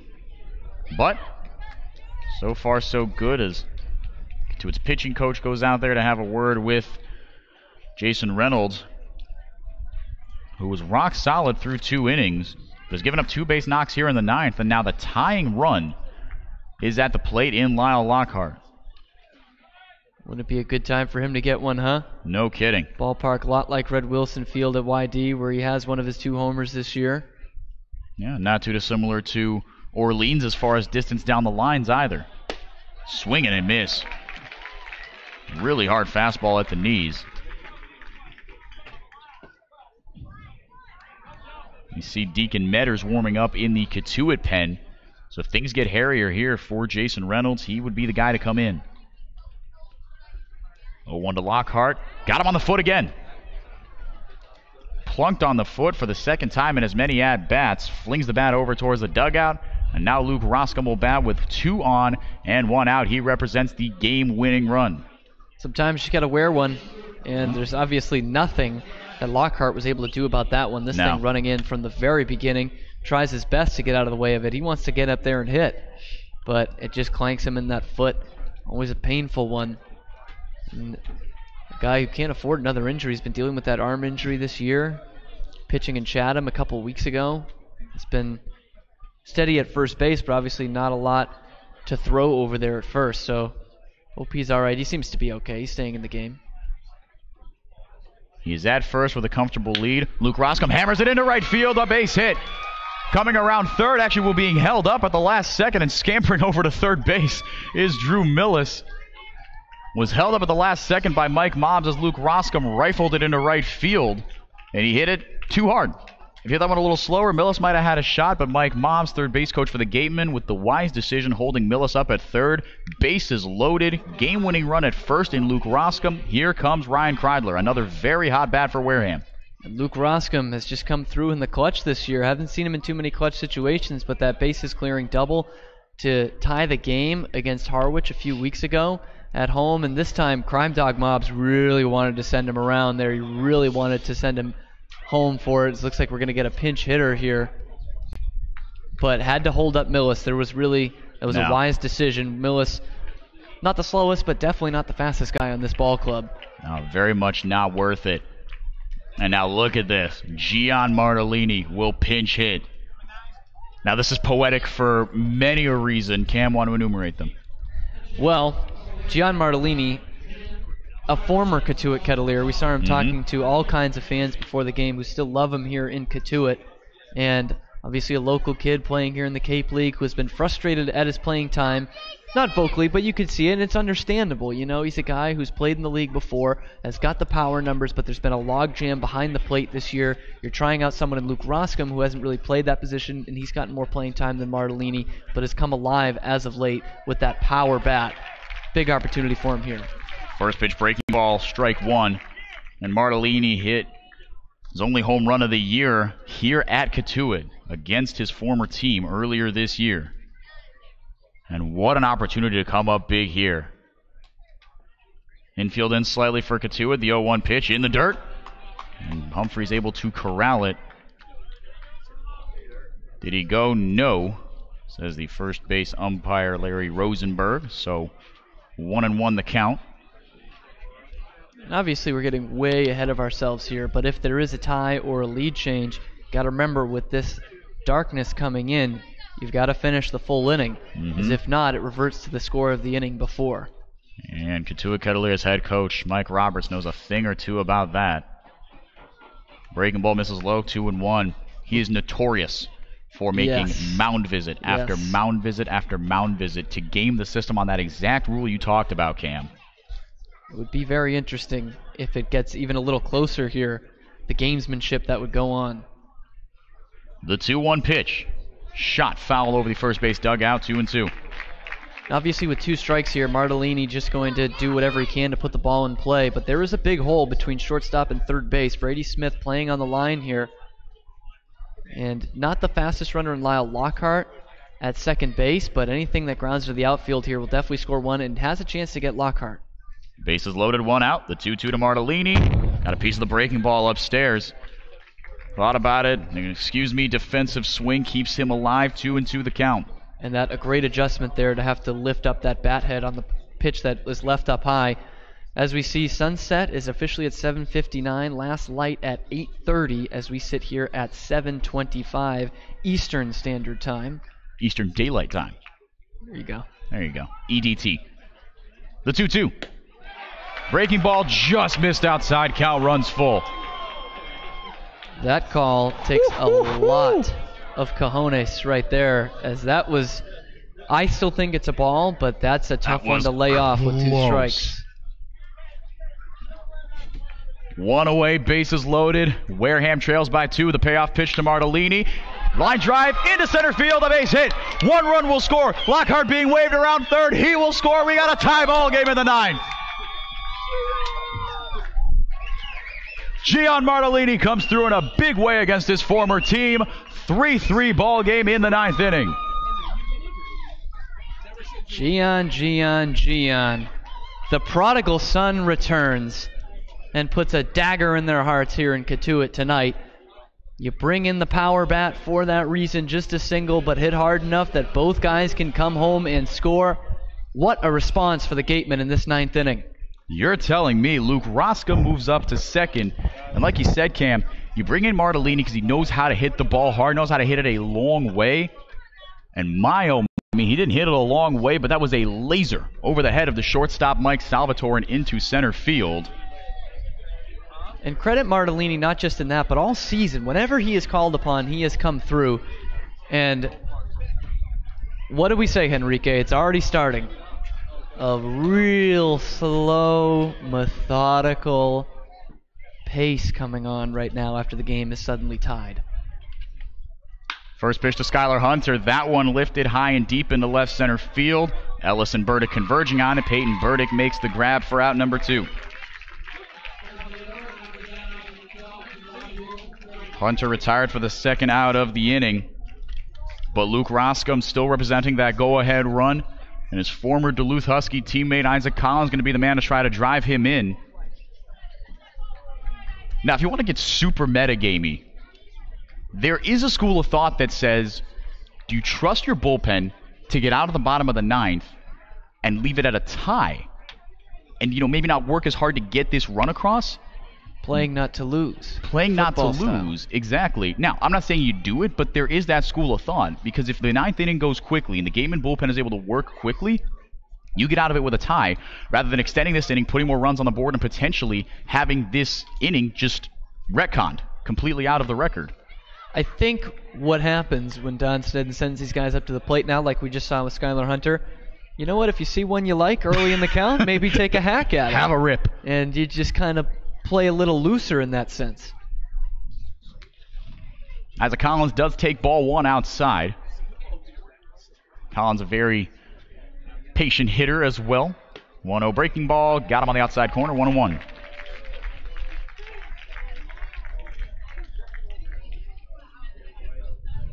Half an hour until scheduled sunset. Predicted sunset, I should say. Scheduled may be a funny way of talking about a sunset, but last light, still an hour away. But we haven't seen a game here in Cotuit go past the 8 o'clock mark. All games start at 5 o'clock here at Lowell Park. 1-1 in the dirt.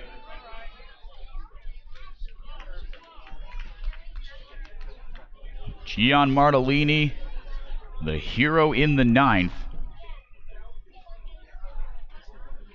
Being pinch run for now at first base. As Jacob Goldfarb comes into the game. Did his job, Martellini. Yeah. Did his job. Pinch hit for Ryan Kreidler. Delivered in a big way. Knocked in 2 Gatemen. Drew Millis and Lyle Lockhart. Isaac Collins has a rip at this one and sends a foul. 2-2 with 2 away. And 2 on in the 9th. Gatemen came into the 9th inning trailing 3-0. Looking ahead to the bottom of the 9th, this guy at the plate right now might get his wish. Yeah.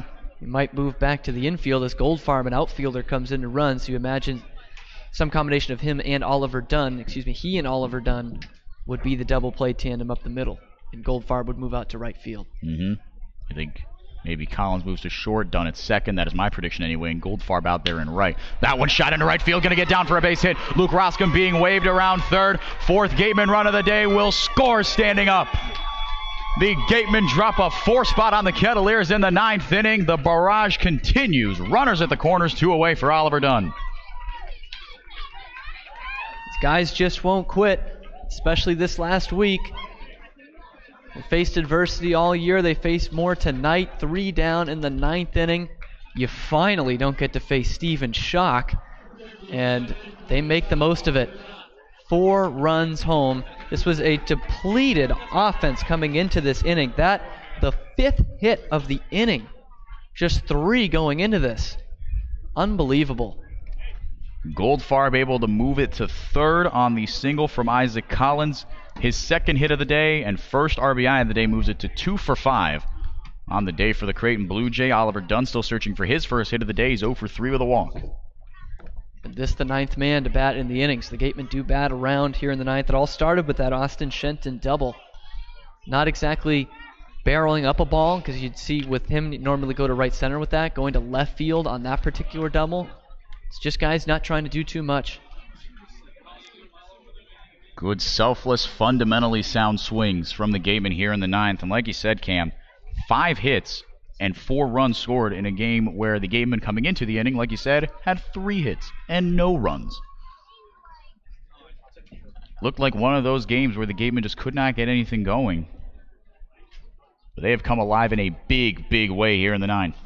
1-0 pitch skied into right field. Routine for Will Robertson. Falls into his glove, but the Gatemen, before being retired, scored 4 in the 9th. They will try to shut down the Kettleers in the bottom half of the inning in a miraculous potential comeback win when we come back on the Gatemen Baseball Network. Mezzaluna is a family-run Italian restaurant celebrating 80 years in business. Located on Main Street in Buzzards Bay, Mezzaluna specializes in Italian cuisine, a lunch menu that's the best deal in town, and serves Cape Cod's famous prime rib every Wednesday and Saturday. Come enjoy the feast at Mezzaluna, the Italian family restaurant. Village Signs of Mattapoisett. They do it all, from logo design, trucks and buildings, to boats. Village Signs has proudly served Southern New England for over 35 years. Visit them at villagesigns.inc.com for all your signage needs. Northeast Maritime Institute's College of Maritime Science is a proud sponsor of the Wareham Gatemen. If you're looking for a career at sea, look to NMI's program of education, adventure, and employment on northeastmaritime.com, America's premier 2-year maritime college.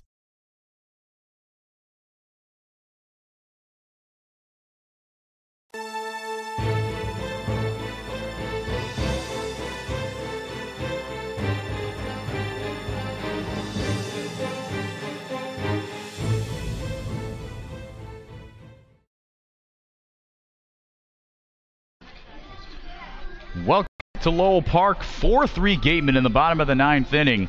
The Gatemen drop 4 on the Kettleers after the offense could not get anything going for 8 frames. They came alive in the 4th. 5 hits, 4 runs, and Gian Martellini with the huge pinch hit 2 RBI single to send 2 base runners home.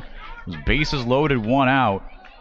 Started off with that Austin Shenton double, like you said, Cam, and the Gatemen sent 9 men to the plate and now lead it by 1 and have now out-hit the Kettleers by 2. First pitch from Joey Barron, a ball, I guess. It missed inside. Not by much. Certainly not. And I think back to that Martellini at-bat. He had 2 strikes on him, had to make a great adjustment on a ball to foul one off as this one's in there for a strike. Had to raise the bat level during the pitch, which is not something you see very often. Makes that mental adjustment throughout. And, you know, you see so many guys just strike out on a pitch because their swing isn't level enough and they're just under it. Martellini finds a way to fight it off. Next pitch takes it into left center field for the big hit. Blows a fastball upstairs by Corey Wood. I couldn't agree with you more, Cam. I mean, he was an inch away from striking out on that breaking ball. That was a really good pitch. And it's great hitting, great plate discipline for a guy who's not much of an average guy. Even in school, he's still down in the 220s, 230s. He's a power guy, what you think of as a free swinger. But that was some real seriously good hitting to just get a single out of that there for Martellini. And not a cheap one either. It was a missile into center field. 2-2 pitch, cut on and missed. He got him on strikes. 3rd strikeout of the day for Joey Barron. Certainly pitching like the pitcher of the year from D2 out of Lackawanna College. He has been awesome for the Gatemen all year. And entering his third full inning of work, like I said, 3 Ks on the day, and has put away 5 straight Kettleers. Bases empty for Peyton Burdick, the hottest hitter in the Cape. And the man he just sent down, Corey Wood, Coastal Carolina Chanticleer, which is a rooster. Okay? It's a rooster? Yes. Well, there you go. Usually only called that in fairy tales. Interesting. What sort of fairy tales? I don't know, the ones that are early in the morning, I guess. Haha. The 0-1. Misses low, 1-1. Barron changing up the speeds on that one. Fastball followed by the breaking ball. On deck and potentially the last chance for the Cotuit Kettleers, Zach Humphreys, who's 0 for 2 with a walk. 1-1 misses upstairs, 2-1, 90 out of the hand of Joey Barron.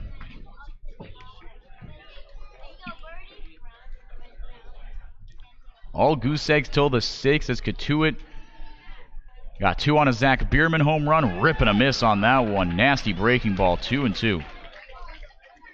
There's a Zach Bierman 2-run shot in the 6th.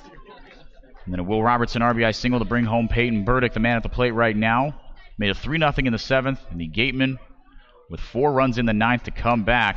And now with a swing and a miss on that one, back-to-back strikeouts. The Gatemen are 1 out away from putting away the Kettleers and stunning Cotuit at Lowell Park. Yeah, and it's been the breaking ball from Joey Barron. I thought going into this inning he had utilized the fastball really well. Got a strikeout on it earlier in the game. And he said in an interview with Mary Orders earlier in the year, he says, I don't throw fastballs.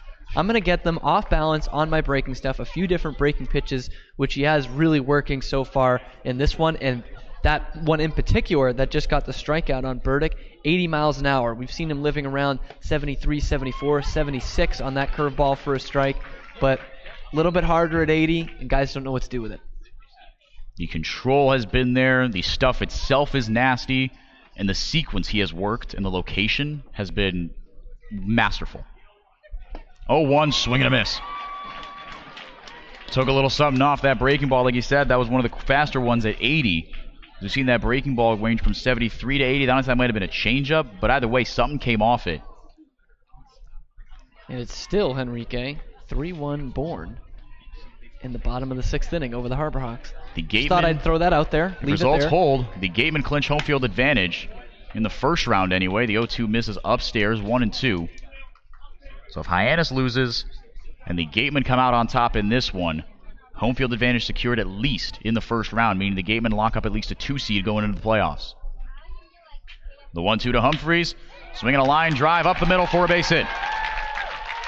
There is a pulse.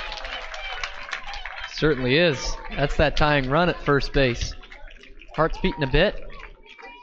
Yeah, I mean, these guys aren't going to go quietly either. Zach Humphreys a good hitter. Mislocation there from Barron. Catches too much of that outside corner. He takes it right up the middle. Now you got to worry about another really good hitter, over 330, Brady Smith. Brady Smith has been doing it well this year. 0 for 2 today. It's been one of the better bats in this Cotuit lineup. 0 for 2 with a walk today. He's got that tying run at first base. Joey Barron trying to get out of the inning and record the save. This should do it. High chopper. Second base side. Oliver Dunn on 2 hops. Barehanded throw. No. Ruled safe by Larry Rosenberg. And Don Sneddon is going to go out and talk to Mr. Rosenberg. Potentially. He's actually held up in front of the dugout. He's just jawing at him from just in front of the fence. That was close, man. Oliver Dunn made a phenomenal play. And on that high chopper, that is very tough to do. Yeah, and he waits on it perfectly. Takes it off the hop with his bare hand, which is so tough because you don't know just how bouncy that ball is going to be off the infield grass. Plays it absolutely perfectly. Makes a good enough throw that Lockhart has to pick out, but he picked it out in time. And that's a real shame. That's the winning run. And now we're going to get a pinch runner at second base. Taking a sweet time getting off the base paths. So you see Zach Humphreys at second, now being pinch run for. Number 15, Nick Gonzalez out of New Mexico State will pinch run for Humphreys. Must be a new addition, not on the printed out roster sheet, so this is his first appearance in a Cape League ballgame. has the chance to give his team a tie here. He's the tying run, and Will Robertson, who has been, I think, undoubtedly the player of the game for Cotuit. 3 for 4, 3 singles, an RBI, and a run scored today.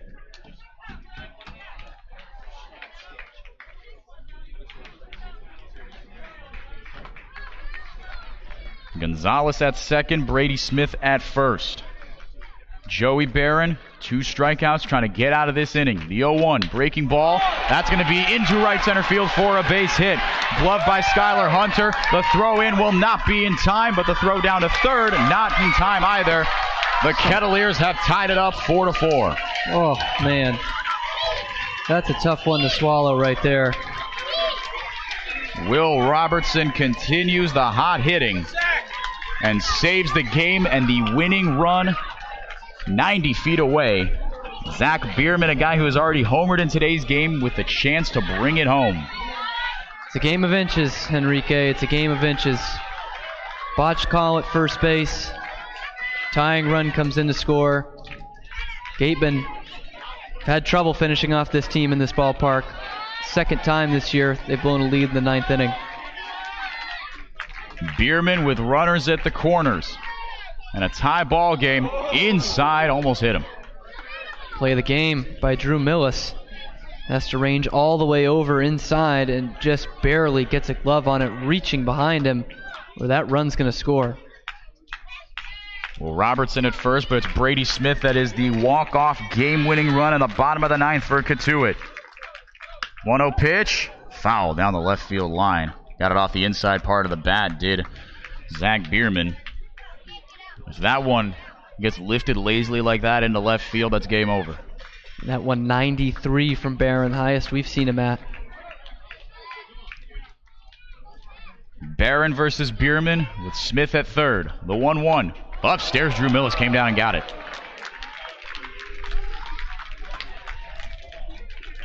Trying to calm Joey Barron down, who was darn near perfect until 2 outs in the 9th inning. And Zach Humphreys singled, came around to score.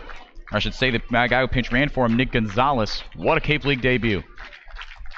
2-1 pitch, swing and a miss. Blew a fastball right by him, shoulder level.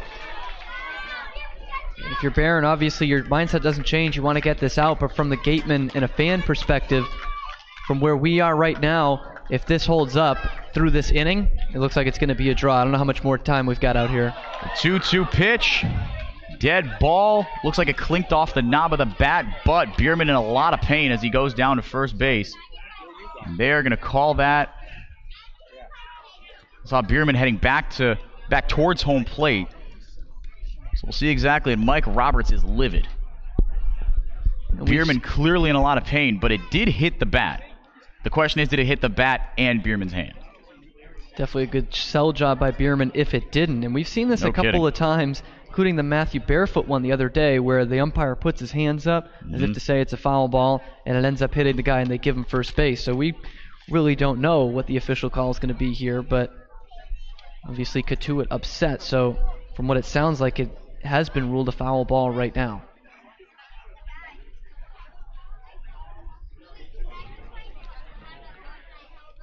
Nathan Florence is warming in the pen should the Gatemen get out of this one and somehow complete the 10th inning. And they will send him over to first.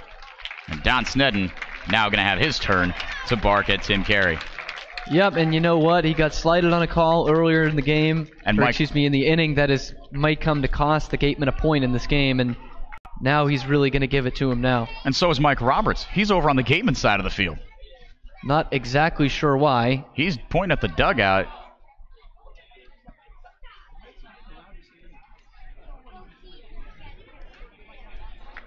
Apparently, Bierman and the Gatemen dugout getting into it. Don and Roberts getting into it. Now trying to be separated by the umpires. The two coaches going at it. Tim Carey going to usher Don Snedden back to the dugout. And Larry Rosenberg still getting heat and pointed fingers from Mike Roberts. Roberts not going down quietly. And Don's saying he's got to get back to his side of the field. Yeah, Don's saying, I'll talk to my guys. Come on. He's trying to have a conversation with the umpire, and Roberts comes all the way across the field to jaunt the other team. I mean, and still giving it to Larry Rosenberg. And he actually said something to Drew Millis on the way back to the dugout. This might be... You got to leave Millis out of this. I'm sorry. This might be the spark that the Gatemen need. We have heard around the annals of Spillane Field all year about the 2012 team and the near brawl they got into that really sparked the end of their season. And this might very well end in defeat still here for the Gatemen with 2 outs and the bases loaded. That winning run still 90 feet away, but got to have something to fire them up. And this Cotuit team, the way they're playing, obviously they're playoff bound, just mathematically speaking. But the Gatemen in the first or second round could very easily see these Kettleers, and that would be a really interesting playoff series. No matter how this game ends, like you said, Cam, with now a little bit of bad blood between the two ball clubs. First pitch to Michael Tolia, strike right down Broadway. Breaking ball from Joey Barron, drops in there. Rapidly losing daylight, 13 minutes to sunset. I would be, even if the Gatemen can get out of this inning with a tie ball game, I would be very surprised if you get a full 10th inning in. I just don't think it's going to happen. Yeah, I don't even know if we'll get to the top of it. If this game ends in a tie, I think they call it right here. The 0-1 to Tolia, fastball, little dribbler straight back, 0-2. Barron now with a chance. That breaking stuff is so nasty.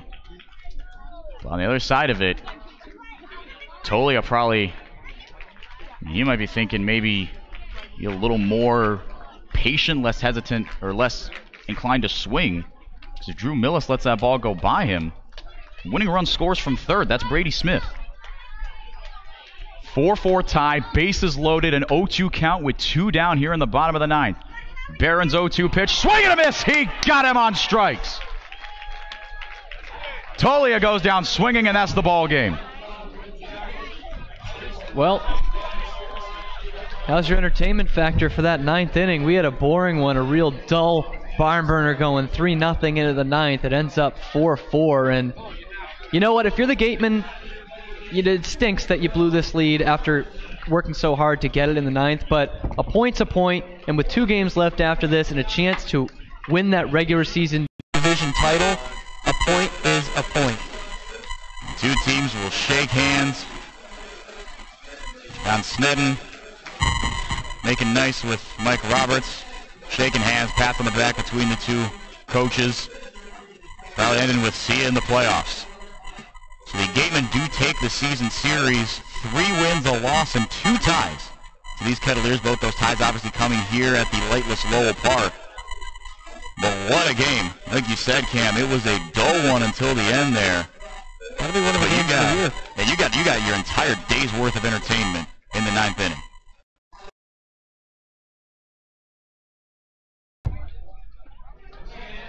So we're going to take a quick break here. 4-4 tie. The Gatemen move it with 2 games left to 24-16-2. Cotuit 21-17-4. Playoff implications abound with, like you said, Cam, a point's a point. Gatemen get their 50th of the year. We're going to take a quick break here. When we come back, Gatemen Postgame Show here from Lowell Park with our host, J.D. Rachi. That'll do it for myself and Cam Stewart. Thanks for listening. We'll see you on the other side of the break. Legacy Insurance Agency at 213 Main Street here in Wareham can offer you coverage for all your insurance needs. We have the bundle discounts, the accident forgiveness, the vanishing deductible, no loss, etc. But unlike those other gimmick companies, we can quote you with multiple carriers. So forget the lizard and the price tool and come talk to a professional. We'll help you find what's right for you. Located in Wareham Crossing, Coastal Orthodontics, longtime sponsor of the Wareham Gatemen, knows the importance of a healthy smile. Dr. Kevin Oliveira and his team at Coastal Orthodontics are a patient-focused practice, delivering professional, effective orthodontic treatment based on the individual clinical needs of each patient, resulting in beautiful smiles in a timely manner. With 10 years of experience using Invisalign, Coastal Orthodontics uses the most up-to-date dental equipment. Wareham House of Pizza has been serving Wareham and Marion for over 40 years with steak and cheese, pizza, and subs. Located in Shaw's Plaza, head on over for pickup or let them deliver to you.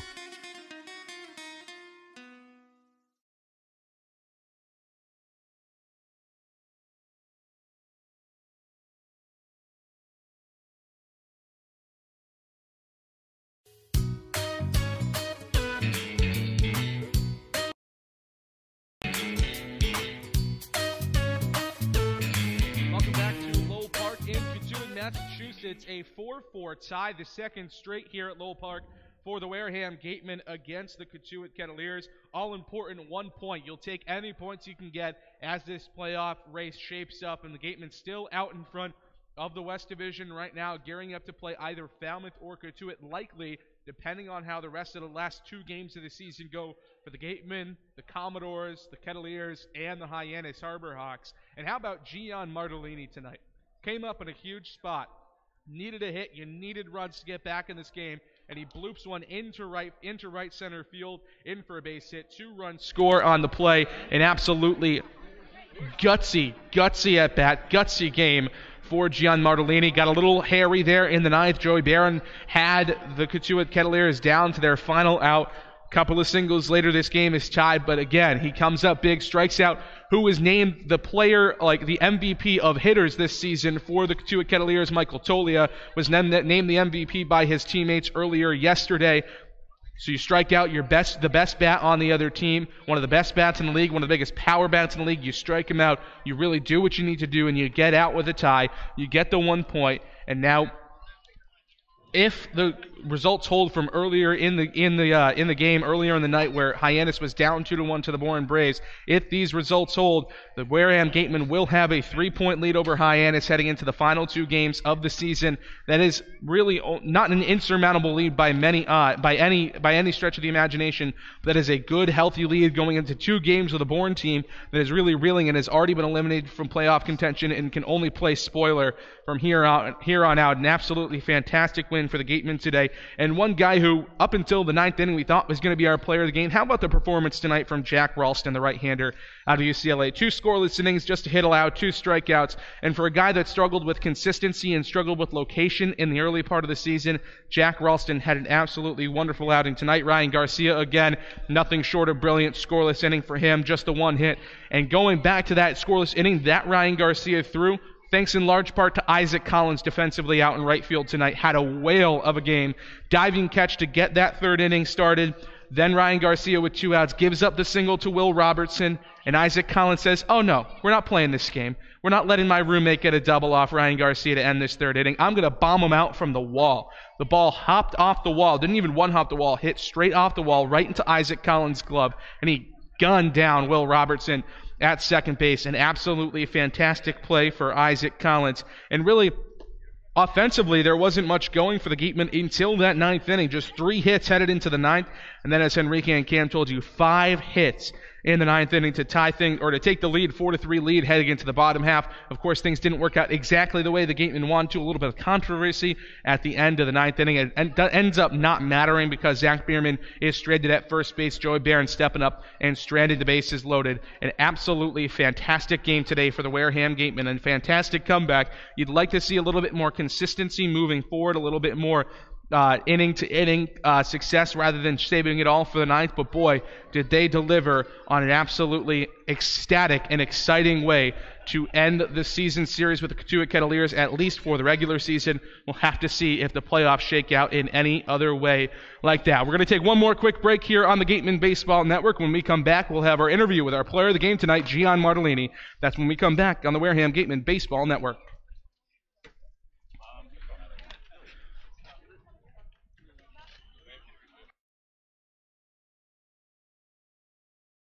At the intersection of Route 195 and 28, Wareham Crossing, home of Lowe's, Target, and Red Robin, is the sponsor of the Gatemen Intern Program. They help to provide a world-class internship experience in broadcasting, marketing, sports management, and baseball operations. Check out Wareham Crossing's schedule for this year's Summer Movie Night Series.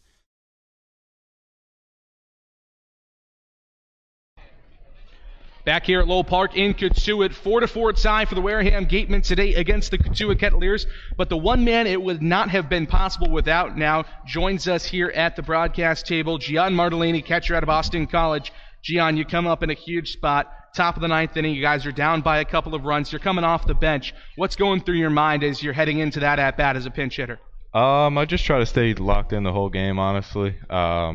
I just went up there, tried to get a good pitch to hit. He was throwing me pretty good breaking balls, so luckily I got a fastball that I could handle and helped out the team get those 2 runs in. When the ball leaves your bat pretty obvious that it was going to get down for a hit. What's the emotion? What are the emotions going through your head as you're heading down to first base with the single? Pretty pumped up. I mean, we struggled with the bats a little bit today, so I was glad to help out the team. Definitely helps with the momentum going into playoffs, so it was a pretty good feeling. And you were a Kettleer last season, last summer, spent all of it with Cotuit. You had a home run earlier this season here at Lowell Park, and now you come up with a big 2-run single in the ninth to get things going and help the Gatemen take the lead in the ninth. What's it like being back at Lowell Park and having this kind of a success against your former team? I love playing here. It's always great to see these guys here and Coach Roberts. So, it's all fun. I mean, at the end of the day, it's just a game, but it's all good fun. Moving forward, 2 games left in the regular season with the Bourne Braves, a home and home tilt. Home game tomorrow at Spillane Field before heading off to Doran Park to end out the season. What are you guys focusing on in these last 2 games to try to continue to make that playoff push and hopefully lock up the number 1 seed heading into the playoffs? Just stay loose and relax. I mean, we control our own destiny like Coach Ned had said earlier. So we just got to go out, have some fun, put good swings on the ball, pitch the ball well, and play solid defense. So that's all. Gian Martellini, huge 2-run single in the 9th inning. We thank him so much for joining us here on the Gatemen Postgame Show. That was Gian Martellini, Boston College Eagle, coming up in a huge pinch hit situation today. Co-player of the game goes to Jack Ralston. He would have been our player of the game had it not been for the comeback in the 9th inning. An absolutely stellar bounce-back outing for him in this game today. And really just a stellar bounce-back outing for the Gatemen. Not even bounce-back, but continuing. Now, still a 3-game winning streak. You could figure the tie in however you want. Technically, Gatemen now on a 1-game tie streak, but the win streak still does stay alive. Gatemen have not lost in 4 games in a row now. Taking one quick look back around the league before we end this game here from Lowell Park. McKeon Park, the Bourne Braves hold a 3-1 lead with Hyannis Harbor Hawks at the bottom of the 7th inning. That is a game to watch if you are the Gatemen. You can secure a 3-point lead over the Hyannis Harbor Hawks if the Bourne Braves can hold it out there in Hyannis. At Arnie Allen Diamond at Gov Fuller Field in Falmouth, a dominant 8-1 lead for the Falmouth Commodores over the Brewster Whitecaps. That game at the top of the 7th inning. Meanwhile, bottom of the 5th at White House Field in Harwich, the Chatham Anglers a 4-0 lead over the Harwich Mariners. And rounding out the slate tonight, top of the 3rd, still in the early goings at Eldridge Park, but the YD Red Sox a 1-0 lead over the Orleans Firebirds. If all these results hold till tomorrow, still the Brewster Whitecaps will have the lead for the 4th and final playoff spot in the East Division. We'll just have to see how everything turns out at the end of tonight.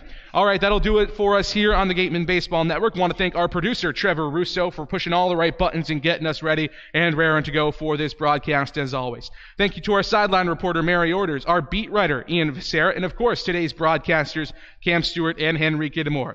The GM of the Wareham Gatemen is Andy Lang. The next game for the Wareham Gatemen tomorrow night at Spillane Field in Wareham, a tilt with the Bourne Braves coming up at 6:30. The Gatemen Pregame Show will be up on the Gatemen YouTube channel right before that one gets going. Once again, the final score from Lowell Park in Cotuit, a tie between the Gatemen and the Cotuit Kettleers, 4-4 here from Cotuit, Massachusetts. I'm JD Rachi saying so long and enjoy the rest of your night.